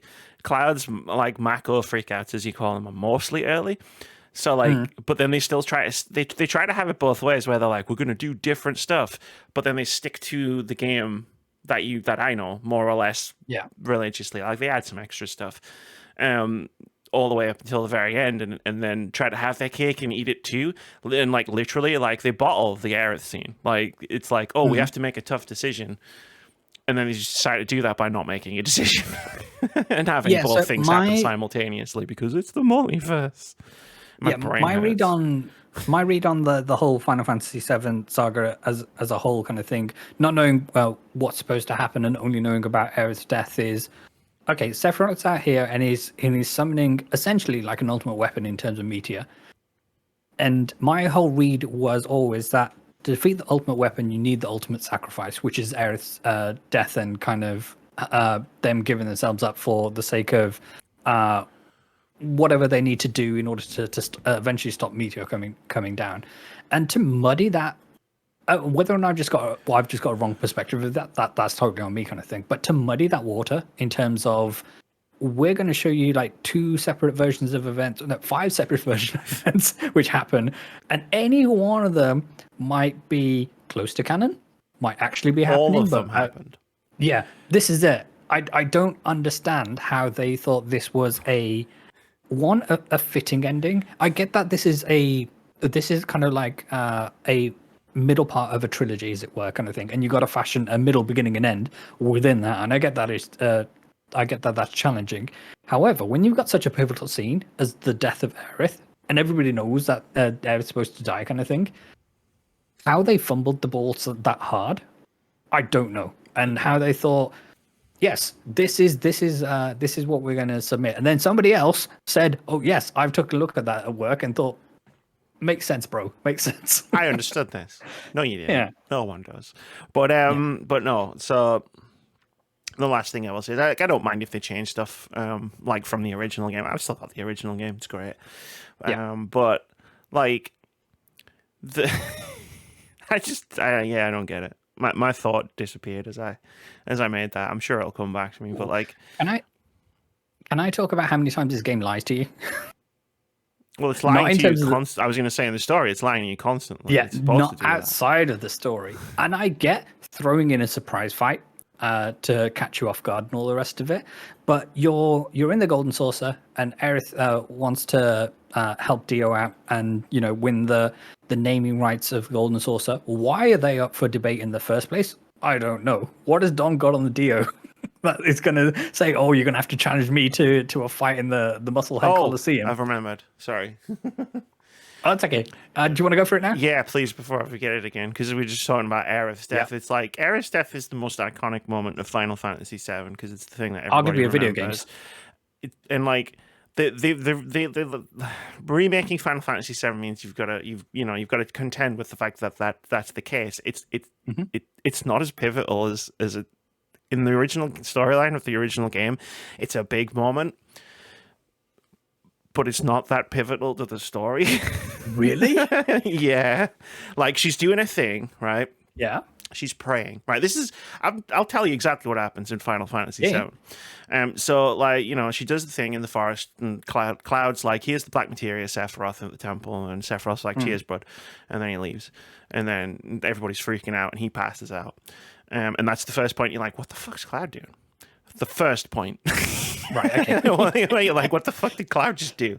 Anyway, you wake up in Gongaga Village after having a dream. Aerith's gone through a forest, and Sephiroth's after her. And, like, you'll turn to Cloud, and Cloud turns to Barrett and Tifa after he wakes up and is like, look, I know that was pretty fucked up, but, like, Aerith's in, like, danger right now, so let's go save her. So they're like, cool, let's do that. So you get on the plane boat, and then you go there. There's a whole thing with the forest I'm not going to explain. It's not relevant. But you have to find a harp to get through it, basically. And then you get there. You're at the Forgotten City. The music is fantastic. And then you're exploring, looking around, and you go down this awesome, like, light staircase thing that goes on for ages. And then you get there, and Aerith's there, and she's, like, praying. And Cloud, like, hops over some platforms to get to her. And then Cloud, like, puts his sword up and is like, just about to hit her, and then the 2 party members you've got with her are like, what the fuck you doing, bro? And then he stops. And then she smiles at him and is like, hey. And then, what's up? And then Cloud smiles at Aerith and like, hey, what's up? And then Sephiroth's like, hey, what's up? And he just drops down from the ceiling. Stabs her. The scene happens. The thing falls out of her hair. The music starts playing. It bounces down. She dies in his arms, and Sephiroth's like, the fuck are you talking about, man? You're not mad. Like, you don't even have any feelings. And then he drops Genova and flies off, but he also drops the black materia, which is weird, so you get that back. You fight Genova. You kill Genova, like this version of Genova. It's like a ROM or something. And then like you go outside and you do the scene that everybody's seen where it's like the Mako funeral where you drop body goes down, everybody's crying, it's fucking fucked up. And then Cloud's like, okay, cool, so there's some shit going on. I don't even know what's really going on with me. But Sephiroth's out there, we need to fuck him up. And then everyone's like, yeah, that's a good idea. And then the game says, insert disc 2. And then he goes snowboarding. Ah. I feel like I just needed to frame that. No, I totally. And then you go snowboarding, you do some other shit, you catch up Sephiroth, like the game just goes, oh, you thought this was what was going on? And then it just fucking spins it right around and goes, actually, this is what's been going on the entire time. And you're like, damn, bro, that's fucked up. And you know, it's like, it's not a pivotal scene in the story. It's a big moment where it sets up Sephiroth for, like, you know, and what this game is capable of in terms of its stakes and its storyline and stuff. But it's not like a moment the entire story pivots on until much later for spoiler reasons. You'll see. That's weird. I mean, first of all, thank you for breaking that down. And it's one of these where, that is so much cooler than what actually went down. You fight Genova, and you pick up a ring that you probably equip on your way down to getting to Aerith, and it's a ring that just happens to absorb all of Genova's attacks. So the boss isn't even meant to be that hard. Yeah. And the entire time you're doing it, Aerith seems playing over the top of it because she's just fucking died. And it's like, it's really sad. It's the saddest boss fight I've ever had in a video game. But like, what they did here, I don't understand. They went, all right, let's smash it and have 5 fights all at once. We're gonna tell why tell you one story when we can tell you 5? Why have one boss fight when you can have 10? I counted them. I restarted the boss fight because the last phase where you fight Sephiroth with Aerith is bullshit. Where he unleashes an attack that knocks your HP down to 1 HP, and then unleashes a follow-up attack before either of your characters can cast a healing spell, so you just die. So I literally restarted the entire fight and dropped the difficulty down. So when I did that, I counted the phases. There are 10 phases. I don't want to hear anyone who plays Final Fantasy VII Rebirth and finishes it. I don't want to hear shit from you about any bullshit that Dark Souls does because with its boss fights, because there's no level of bullshit in Dark Souls as I experienced in Rebirth. I remember texting you saying, with every single Elden Ring boss, I haven't played any other Souls games kind of thing. With every single Elden Ring boss, when you fail, you know exactly why you fucked up, what you need to do differently. In terms of, okay, I need to make sure I'm dodging here. I need to make sure that I read the pattern of the attacks that they attack in threes, and then they wait, and then they attack in a pattern of 4, that kind of thing. Yeah. With Final Fantasy, or this game in particular, there is no rhyme or reason as to why any of the cheap stuff is here. And when I say cheap stuff, it is the moves that take you down to 1 HP, and then they instantly follow up with an attack, or in that very final phase when he's doing the twin whisper attacks you're spinning around. If you don't succeed that DPS check, then he does a 9999 attack for both party members, and that's it. It's game over kind of thing. But that isn't the only instance where this happens. I remember when we were talking about the Red Dragon fight. And, the lava. Yeah. Yeah. And it's one of these where, okay, they have a move where, 2/3 of the fighting area, the battle arena is covered in lava, and then that switches, and you can run to the side, which is safe kind of thing. If you're taking too long with that fight because for some reason you're not doing enough damage or whatever it is, they have a third move where the whole floor is lava. Whether they just did that for the meme, I don't know. But there's no dodging, or there's no running through or rolling through it kind of thing to avoid it.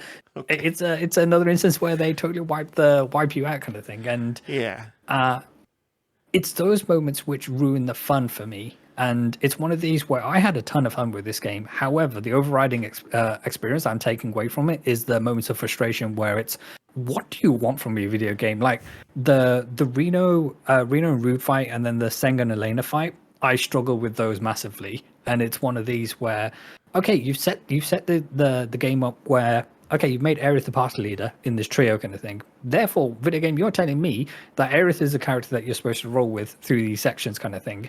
And I get that other players may have come to this decision sooner of, I need to switch out to Yuffie because she's the best and she's going to be boss. I mean, that's what I just said like 20 minutes ago, right? I have Yuffie. Yuffie's the main character now. Absolutely. And it's one of these where the direction of the video game told you to go isn't helpful. And it's one of these where it just leaves you with sheer frustration. And I deeply dislike how angry I got playing this game. And I know my friend Kamal was saying, "Oh, well, you know, when you play this game again in the run to the third game coming out, then you'll know what to look out for," kind of thing. I don't think I'm ever playing this game again. I've played 91 hours of it. Yeah, I did the thing. I did all the things. You know, I even done the Gilgamesh fight over in the island. Found that bullshit pirate compass, which tells you where the bright purple chests are floating in the water. You can see the bright purple chests because they're bright purple floating in the water. I don't need to go through these fights to do it, kind of thing. So let's wrap this review. Sorry. Sorry. I know I could do the same as you. It's just like, I don't know, like you talk about the third game and I'm like, I'm going to play it, but more out of curiosity necessarily. Like I was super excited to play Rebirth because I was super excited to see where they go because I wanted to follow the story that they started in Remake. I'm excited for the third game to see what happens next. Not because I'm like, yeah, I can't wait to see where this journey goes, but more just because I'm like, no promises await journey's end. I'm like, what did you just do? And like, what else are you gonna do? I tell you what I'm doing. I'm putting that shit on easy the second I put that disc in. Fuck this. Fuck you. Yes. Yeah. So that was do you have any final sentences? It's magical, but it does things to take the magic away. Yeah, it like blew. It was like I love the game. Like if you imagine my love for the game being like, I don't know, like a circle, and then what happened was I loved the game wholly, and then the last two chapters blew shotgun blast straight through that hole in the middle. Yeah, I was Aerith getting stabbed by Sephiroth. In the temple city. But the Loveless scene was flawless. Oh, no notes. 10 out of 10. No notes. Yeah, exactly. Right, cool. Let's do a halftime break. Yes. It's Indie Game of the Week time. This is the thing we do every week where we talk about a cool looking upcoming indie game. This week's Indie Game of the Week is Everdeep Aurora. Which I saw via a rock paper shotgun article, which said the developer described the game as Hollow Knight for people who love Game Boys and are wary of combat. So it's a game that has it's a Metroidvania, but it focuses on exploration instead of combat, and also it looks like a Game Boy game. And I assume it sounds like a Game Boy game as well. I haven't actually listened to it, but it looks pretty sick. It looks pretty cool. You should go check it out. Check the trailer out. Link in the description of the Steam Store page. Go watch the trailer, look at the screenshots, read the description, and wishlist the game. Absolutely. Wishlisting is so important. We've seen a lot from developers come through in this GDC week. So I was watching a lot of content from the Kind of Funny and the Mix when they brought their showcase together, and they were explaining just how important wishlisting is. And we talk about how everybody hates the YouTube algorithm. And it's pretty much the same with Steam. Steam uses wish lists in terms of the kind of aggregate and the metric for how popular a game is on the upcoming and how much they should look to push that to more of the front pages of Steam and the marketplace there kind of thing. And it's one of these where it is the most important thing when it comes to discoverability. So please wish list every single game that piques your interest. Hell yeah. Right. I need to go and get a drink of water after that. Me too, my friend. Let's do a quick one. We'll be back in like 2 seconds if you... Yeah, anyway. And Moody can speak finally. Yeah, wakey. We'll do the chest burst. Wake up, Moody. Yeah. I'll play the sound effect. There you go. Well, Moody, you can talk now, so that's all good.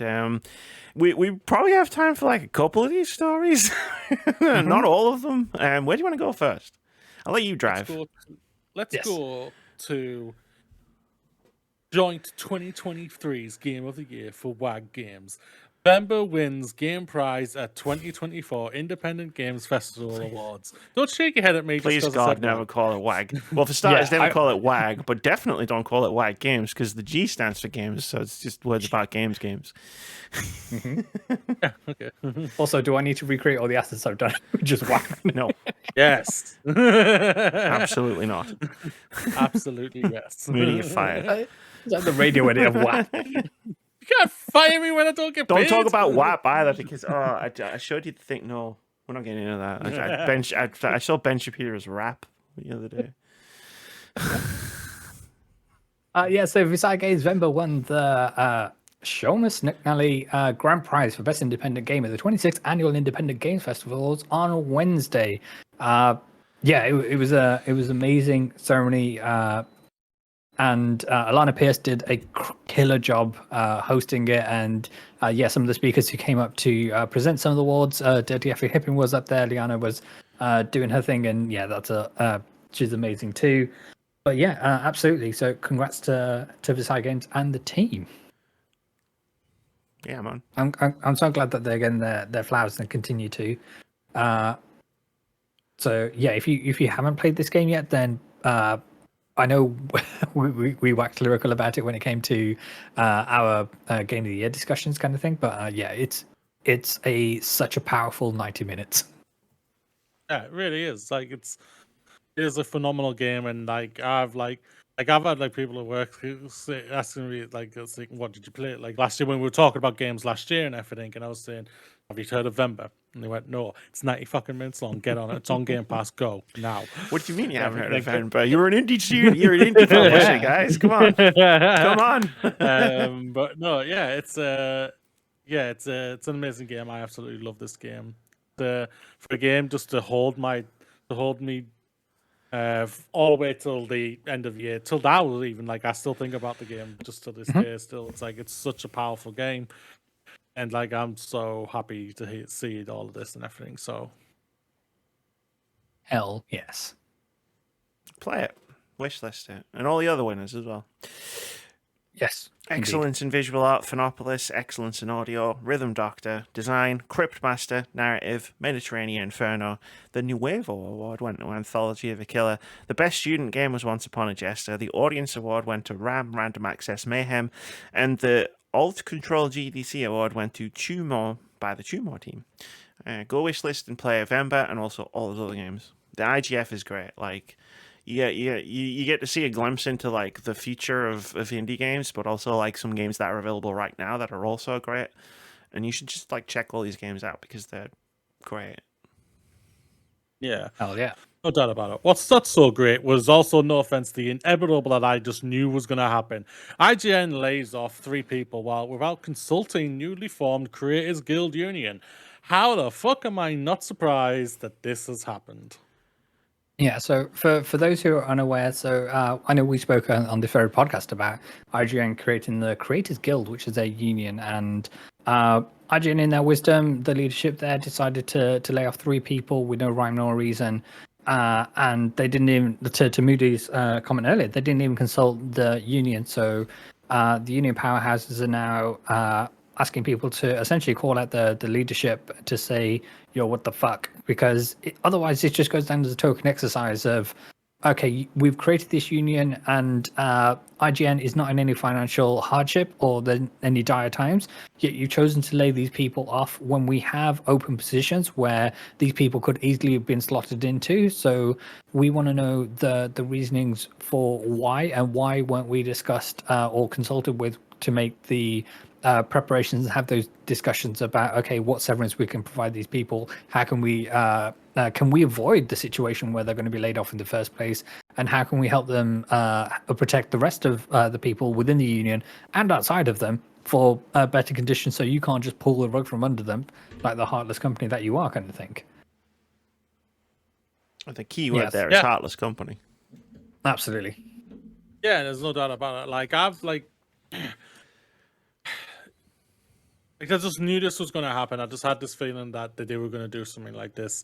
They were going to sack people off, especially when they were like, oh, things are going well. We're not in financial trouble or anything like that. Yeah, but we still need to raise that profit up just that little bit more. How much we can do? Well, we'll just sack 3 people off and everything. Even though while we're still actively looking to hire people, it just makes no absolute sense whatsoever. And yeah, it's a shame. It's a disgrace. It's just...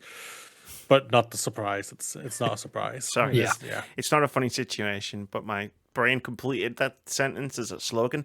It's a shame. It's a disgrace. It's IGN. Oh, anyway, but you're not wrong at the same time. I wish I was. it gets a really bad rap, which I think is also very just deserved for when it comes to things. But at the same time, these are people who work their asses off. Oh God, yeah. Don't let my joke be like, hey, fuck these idiots. Like, no, like fuck IGN for firing these 3 people when they didn't have to. Yeah. Hopefully those. Oh, sorry. The recognition of IGN's Creators Guild by IGN voluntarily was always a talk. It was a case of, well, it'd be easier if we just recognize it than not. Like, that's and I'll guarantee it's the same reason Microsoft is voluntarily recognizing all the unions that are popping up under their company. Like, they're only doing it because it's easier. Yeah, there'll be some legalese gymnastics that goes on as to why the union wasn't consulted. And there'll be some word salad that goes along with it. And sure, we will consult with you next time, but they won't. Yeah. I hope those people, if they don't get their jobs back or get jobs back in IGN, with that they land on their feet as soon as possible and everything. 100%. No doubt. Let's go to Skydance shows first trailer of Marvel's 1943 Rise of Hydra trailer and everything. Basically, you watched it, Amy. You were gonna say that? I knew you were gonna say that. So this is the announcement trailer for Marvel 1943 Rise of the Hydra by Skydance Studios, which is helmed by Amy Hennig, the creative force behind the original 3 Uncharted games, which I think they're most famous for. They were also involved with Star Wars, I have to get this right, Star Wars 1313, which was supposedly a bounty hunter. What's his name? Well, it wasn't 1313. That was the was the one that was cancelled when Disney bought Lucasfilm. Yeah. This is the one that EA cancelled when they were at the Visceral Games and everything. Yeah. Forgive me then, I misspoke. Yeah. Yes, so they came out with this announcement trailer, and essentially it details that you play as 4 principal characters. Captain America as Steve Rogers, and the grandfather of King T'Challa as the Black Panther, and 2, I imagine, to be regular humans. One of them is a soldier with the trumpet, and another one is a spy in a Wakandan spy operating in Paris. And as you imagine, with 1943, there is a World War II setting, and they're going out and doing some daring do. It looks incredible. But with all of these titles, it's how does it feel once you're behind the sticks? What is the actual gameplay going to entail?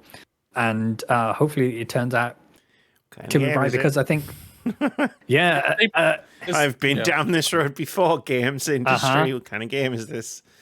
Yeah, they've done the thing what they do with an Amy Hennig game in general, which is they pushed in the narrative and everything, which is one of her biggest strong points. There's no doubt about it. She's an amazing writer and is able to push a great narrative with.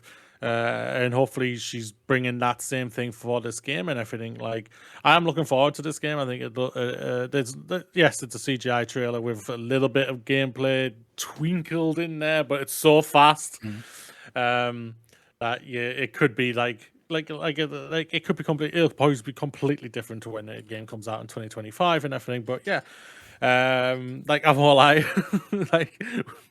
Hopefully this will land for her, like what we jokingly said in our Discord. Like, she's had such a bad time since leaving Naughty Dog. Basically, she hasn't been able to get a game out and everything for so long, and that's now hopefully that this will land and bring Amy Hennig back into the word of mouth for everybody. Like, she was the word of mouth, obviously, with what happened at Naughty Dog, and then what happened in Visceral Games, and now, this looks great and everything. And Captain America, that's a chin on him. Like, that's a chin on him.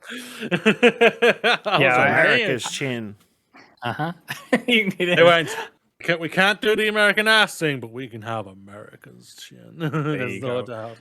Yeah, I didn't think that we'd see anything from this game in the same way that we haven't seen anything from EA's rumored Iron Man title. And it's one of these where these titles could have been could disappear in the vaporware, because we had that announcement from EA, I believe 2 weeks ago, when they say, okay, we're rolling back things, we're going to cancel some projects, we're not doing anything licensed anymore because it's too expensive to pay the licensing fees. Obviously, this would be a licensed game with the the Marvel tie-in and all the rest of it. So we'll see if this actually materializes. But the trailer looks amazing. trailers dropped because of the Disney proxy vote that's coming in a couple of weeks. That's why that Bob Iger is getting people to get trailers out, basically to say we've got stuff coming. This is how great things are going to be in the next couple of years and everything. It's why we had the Alien trailer coming out. It's why we've had loads of trailers from like Disney partnerships, like 20th Century Marvel and etc. And that's why that's come out and everything. That's why I was very shocked when I saw it. I was just like, oh wow, bloody hell! I'm not gonna lie, I completely forgot about this game. But it's like wouldn't have surprised me that they probably would have hoped to have hold this off until June. I think like for like maybe with the Xbox whatever they're doing or D23 is that this year? At the Jeff Fest. Maybe D23 depends really when that's coming. I don't know if that is happening this year, but yeah. People give Jeff too much credit for the trailers that he gets. It's like, I mean, if everything that people keep saying, and this isn't aimed at you, this is more just aimed at the internet in general. If Jeff got even half of the things everybody says he could get, like Jeff Fest would be like the greatest show on earth every year. Yeah, there's no doubt. Yeah, no doubt. But yeah, it's looks good. I'm excited. Please, hope it lands. That's what I'm hoping for. Oh yeah. I have a Princess Peach to play, so I'm not really like in the market for a new game right now. Like Princess Peach is coming out. Thankfully, this one doesn't come out until 2025. I'll be playing Monster Hunter by then. It's fine.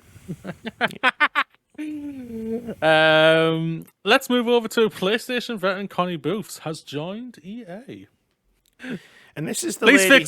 fix BioWare. There's no fixing it. This is the lady who was working at PlayStation doing the. She was like in charge of like the all of the studios, like as an overseeing role. I don't know. Words are hard. You're saying like overseer, like for like that. Overseeing role. Yeah. It's no doubt about it. For an article to get made of her, she was obviously at a high enough position that she was with some massive influence and everything. So hopefully that whatever she's now coming over to take over at EA, the new group general manager of action RPG, whatever the hell title that is. What? Is this new group general manager of action RPG? There you go. Halibut says one of our first duties will include revitalizing the BioWare studio. Basically, he's saving it because I'll stand by. If Dreadwolf doesn't become a success, I honestly believe that. I do believe stand by that company could die. By the way, merry end 7 years since the release of Andromeda as a data recording. I know. Shout out to that. Shout out. Good game. It is.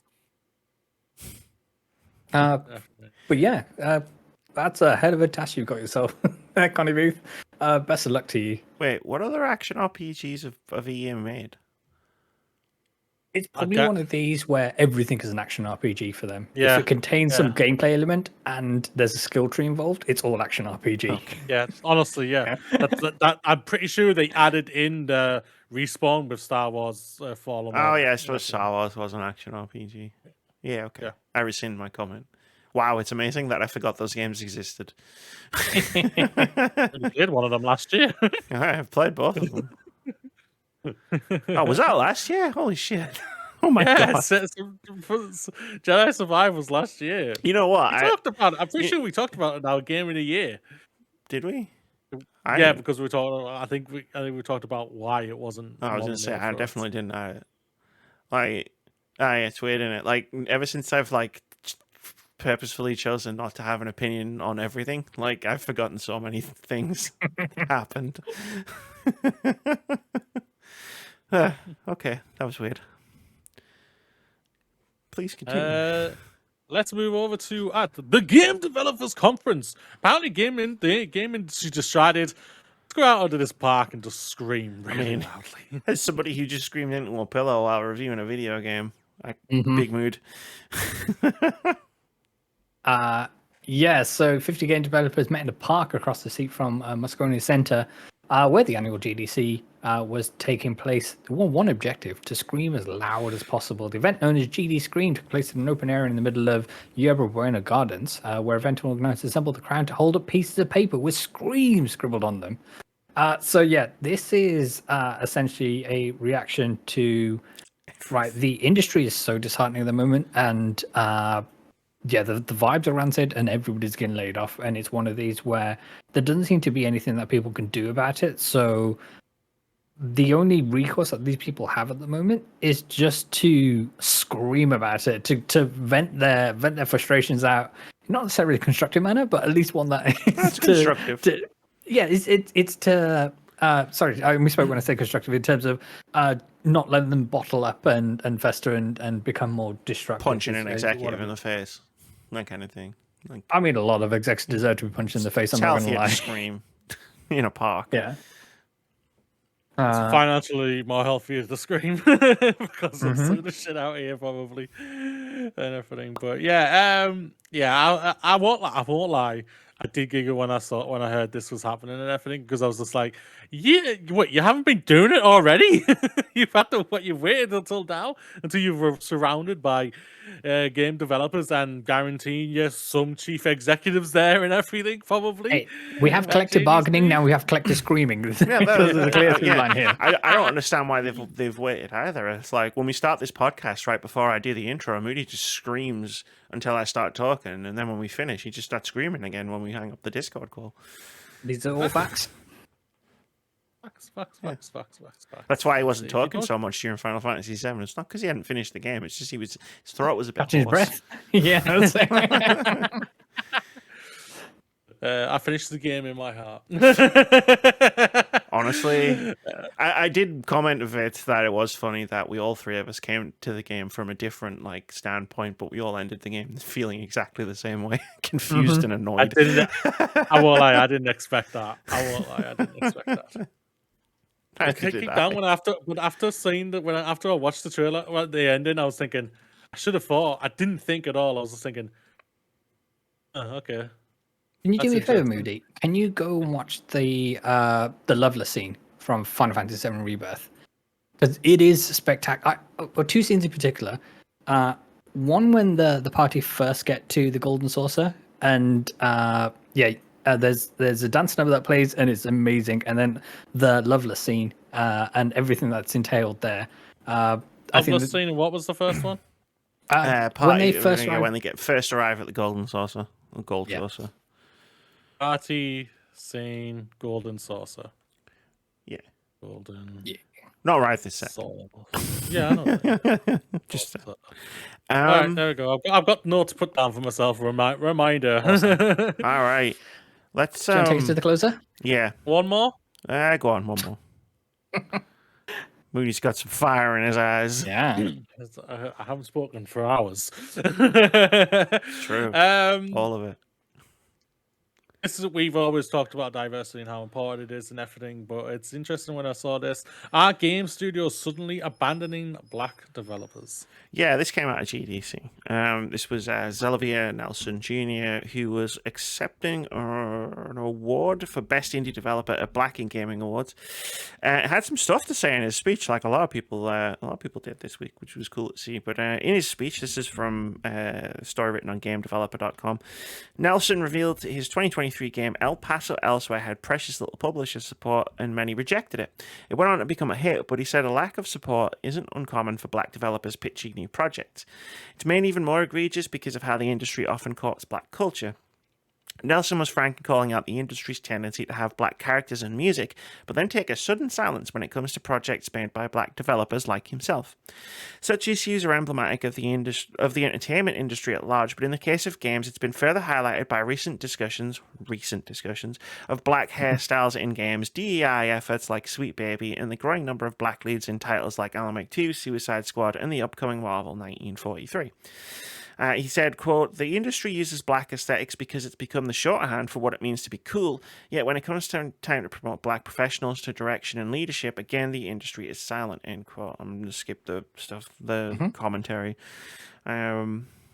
Speaking to black developers specifically, Nelson encouraged, quote, "They flee the city that starves you," end quote, citing the industry-wide layoffs of the past 2 years. He urged those in attendance to not lay yourself at its mercy, do not play by its rules. Whenever and wherever possible, choose project scopes and funding strategies that allow you to exist outside that cannot preserve themselves. We have the talent and vision to save each other. Hell yes. He's got a point. It's not, no else to say it. Yeah, he has a point. There's no doubt about it. Like, this is coming from a pasty white man here, and so everyone can take what I say as a grain of salt. There's no doubt. Like, I'm not a person of color, and I probably will never go through anything that a person of color ever goes through. I thought you were going to say it, and I'd probably never be a person of color. I don't know why. Why would I say that? I don't know, but like, whenever I chuckle, it's because my brain fills in a sentence like autocorrect before you've said something, and I realize in the moment that like it's going to look really weird if I just laugh. So I have to explain why I'm laughing. Otherwise, it's going to look worse if I don't. Sorry, This is fair. Your autocorrect is demented. I'm just going to say my brain is demented. I just finished Final Fantasy VII Rebirth. It's all fucked up in there now. Sure is. But yeah, it is a shame to see all these things that are still happening and everything like that. Like, it seemed like obviously a couple of years ago with what happened in 2020, not just about COVID, but about like George Floyd and everything. Everyone was doing an active effort of like recognizing and obviously trying to lift up and praise people of color, of FF or other ethnic minorities, that and try and help to say, yo, these people deserve obviously to be seen, give them jobs, yada yada yada, and everything. That collective effort has literally now just gone, we're back to normal now. Fuck all he is, basically. Well, racism has resumed. In fact, it's back and better than ever. Resume the racism. Resumed. Like, we saw it last year, obviously, when the whole thing about like when it came to Hogwarts and everything, and Legacy, just like we were just fucking asking for like just a little bit of fucking help, but no. Sephiroth, if you're out there, can you come stab me with the sword as well when you're done? Right. Yes, thank you. Just take us all out. Just get us out. Get it out. Take us all out. Yeah. Yeah. Come get me. God. It felt like Sephiroth came to get me last February, I'll tell you. Yeah. No, when we had those discussions, we had a lot of discussions about this, about that topic back in 2020, 2021, 2022, 2023, and now in 2024. It's fun. And I realize we've had these discussions nonstop when I started, but no, I think at one point we were talking about like all of the people that were getting hired in the industry in terms of like people, non-white people, were getting. I believe my exact phrasing, or roughly my exact phrasing, was like cramming them all in at the bottom isn't going to fix or change anything. And what seems to be happening, according to the numbers that we have from the surveys that have been done at GDC, and also like the experiences that are being relayed, like Nelson Jr.'s, is that they've all been crammed in at the bottom. Yeah. And now the industry is having mass layoffs, and it's like, well, we're going to cut all these people at the bottom, and the bottom falls out, and now they're all getting fired. Which I don't want to say I told you so. So I'm not going to say it. But she told you so. Thank the you, writing's on the wall. Thank you for saying it for me. Because, like, yeah, one of the stats we have in front of us is, you know, of the people who've been in the industry for 21 plus years, 92% are white men. Yep. Because white men are the only people who seem to be able to stay in the industry long enough to get that experience. I wonder why. It's a mystery.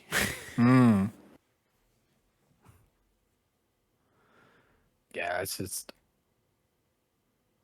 Yeah, the situation is going to change unless the drastic change happens, and this isn't an attack on men who happen to be white.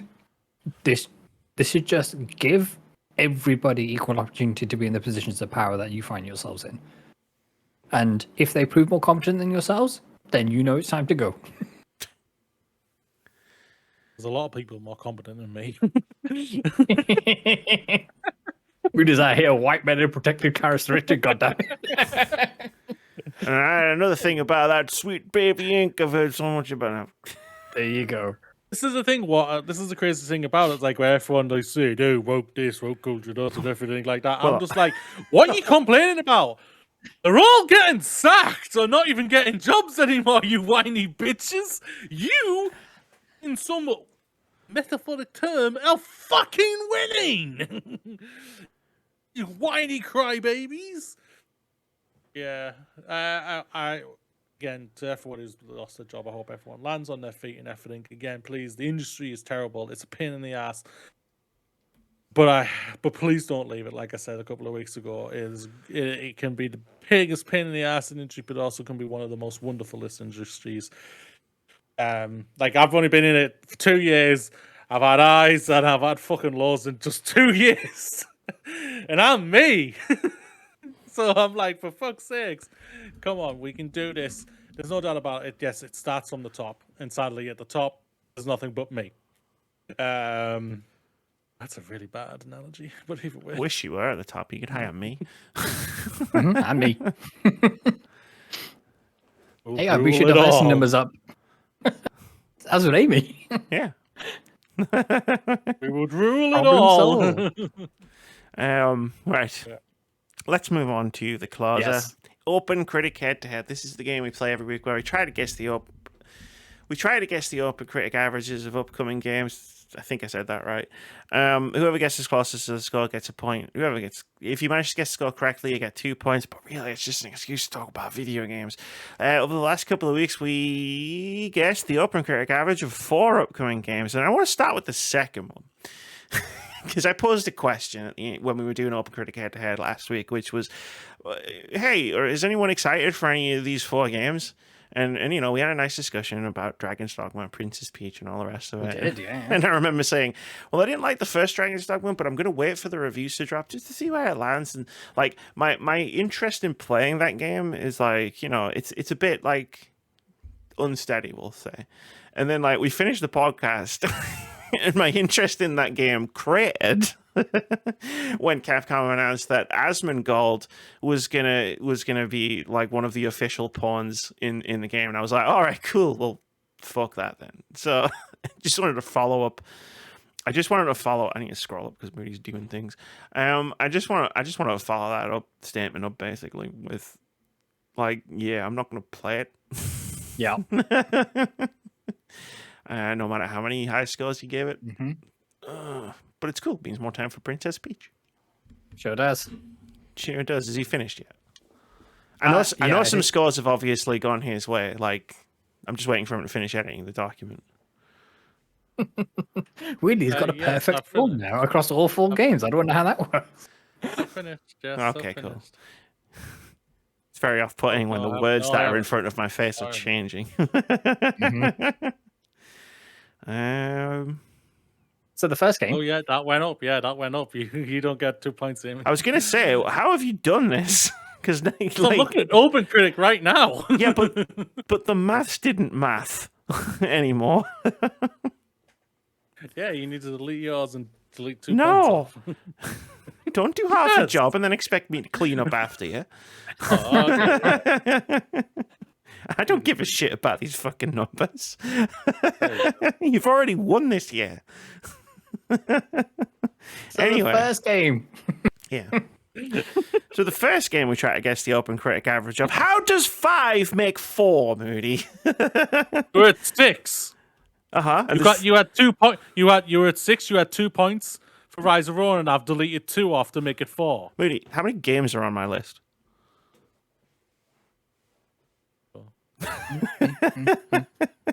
All right, Vitz, can you do some reading while I just have a look and make sure you obviously didn't do proper counting yourself then, Amy, did you?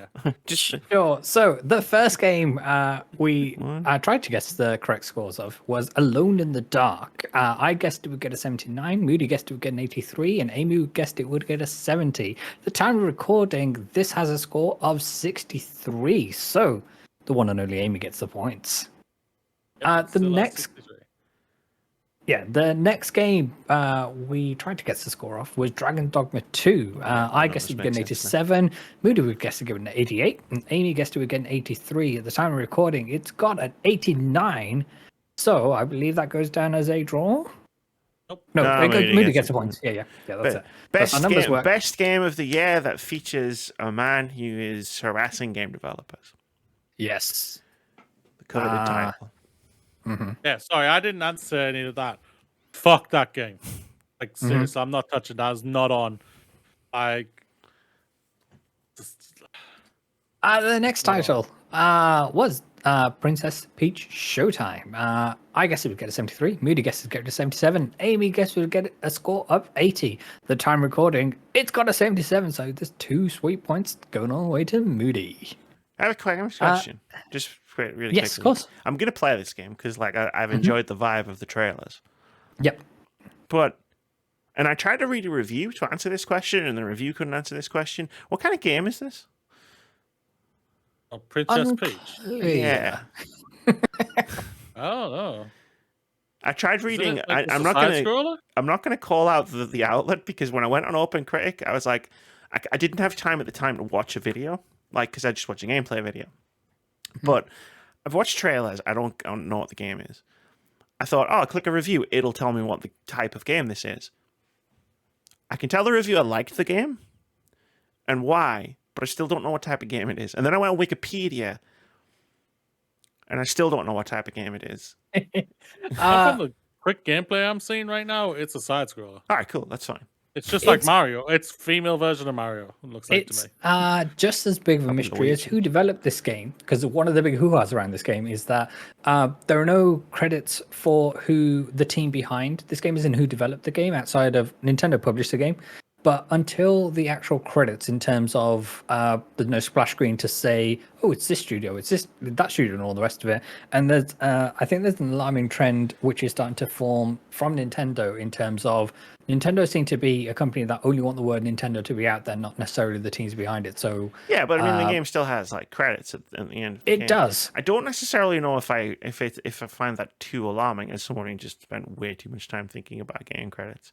As like what studio is developing what game, because you can kind of get hung up on studio names in that regard, and rather than people names. So I'm not 100%. I get why people want to know which studios are developing which games, but I don't necessarily know if I'd call it a bad trend. If that makes sense. BioWare is making Dragon Age Dreadwolf, but it doesn't really have anything to do with the BioWare that made Dragon Age. That's true. Past. Yeah. When I hear a Nintendo game, I like Mario, I literally just go Nintendo game. When I go Pokemon, I go Game Freak because I know it's Game Freak. Because then obviously Nintendo don't own them or anything. But yeah, I still say Nintendo. Even when the Pokemon, yeah. Understandable. It's only on it's only on Nintendo, so yeah, I get it. Yeah, but I mean the games have the credits and you can see who made them and stuff. And I think the people are more important than the studio names. 100%. But my fear here is that over time, it's only going to be the higher ups in Nintendo which appear in the credits, because it will be any semblance of this studio made the game and these are the people in that studio. That's going to go away. At least that's my gut feeling about this. Time will tell whether that's the case. But for now, Princess Peach Showtime. I guess it'll go down to what the laws are. I know Japan has different laws to what a lot of people have and everything. I think it may come down to that. I think we need to rewatch I think someone needs to rewatch my credit video. Yeah. But it could be different in each different country and everything. That's all I'm saying. Yoko Shimura was at GDC getting all the flowers this week, and it was the most wonderful thing to see. Very good. Yeah. Still got one more game to go off. We do. Yes. And the last game that we tried to guess the score of was PS5 exclusive Rise of the Ronin. I guessed it would get a 78. Moody guessed it would get a 77. And Amy guessed it would get a 75. At the time of recording, it is sitting at a 76, which means it's a tie between Moody and Amy. If the maths had all done the mathing, the current scores stand at this. Amy has 5, slightly ahead of them. Moody has 15 10-point lead. I'm on 2 with 3 draws. Then we're on to this week. I can Amy, take back over now. I'm not doing numbers. Yeah. I asked you to do that because I was sort of looking at all of the numbers, and I don't do numbers very well. This week we are going to guess the OpenCritic average of a few more upcoming games. The first one is Pepper Grinder, which is you'll notice I've shuffled the order of people who gets to pick in what order again. Here we go. So Moody, what do you think of Pepper Grinder from published by Devolver Digital? That $1 billion indie publisher. You aren't having a good time right now. No one's having a good time right now. Oh, this is true. Interesting. 78. Pepper Grinder. Vitz, what do you think about Pepper Grinder? This game looks incredible. I think it's gonna score 88. Nice. Where's my 8 key? Oh no! Has the key fallen away? My laptop died. Oh no! Okay, I can change the thing. What did you put? I could say I can change it. No, I've done it. 88. You got it? Yeah. Amy, what score do you think Pepper Grind is going to get? I don't know. Okay. Is everything still okay? I think I'm still recording. I've got a bit dark. Okay. It's fine. Everything's fine. It's fine. What do I think? Panicking. I think Pepper Grinder looks amazing, and I think it's an indie game. It's not an indie game, but it's classed as an indie game. So that means that reviewers will knock it down several score points from where it would normally be, because that's how it works. It's a joke, by the way. Yes. I have a long-standing beef in air quotes with game reviews. 84. 84. Yes. Okay. I don't like not having the notes up in front of me. This is weird. That's all good. I've got you, girl. So the next game we're trying to guess the score of is South Park Snow Day. Moody is going in with a score of 69. 69. Nice. For the South Park game. One of us had to do it. Yeah. This is true. Okay, the action now falls on me. I think it's going to get a 73.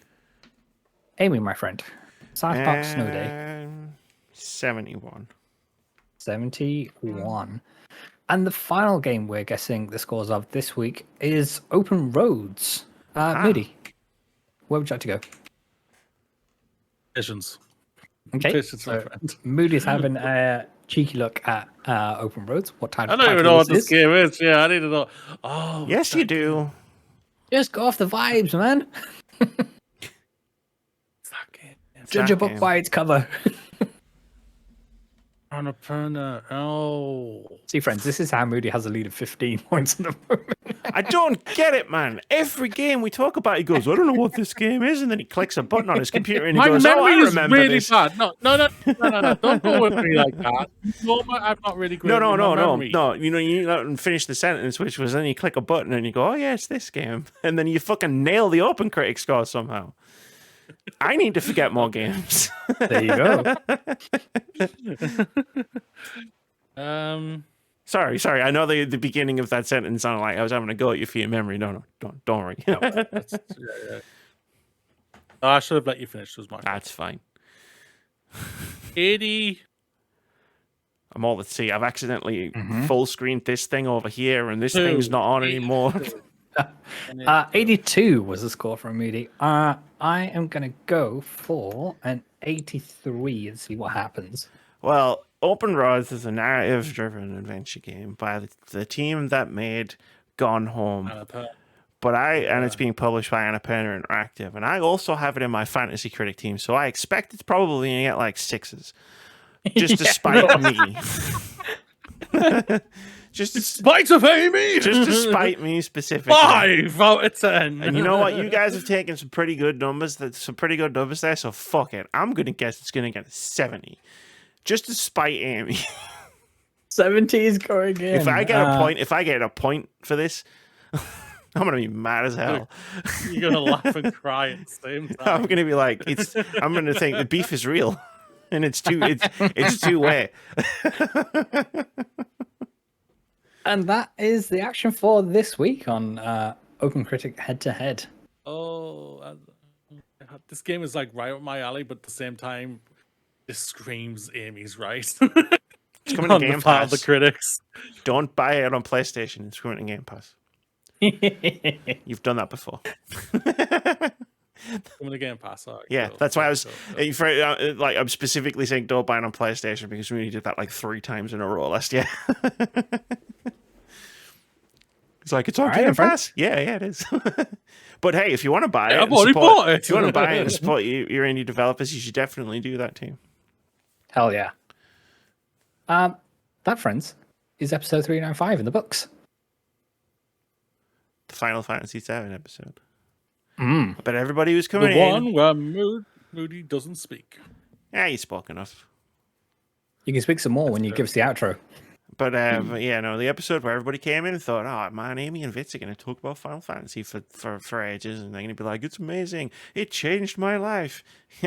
Jokes on you, suckers. We've cancelled the matching Final Fantasy VII Rebirth tattoos we were going to get. Yeah.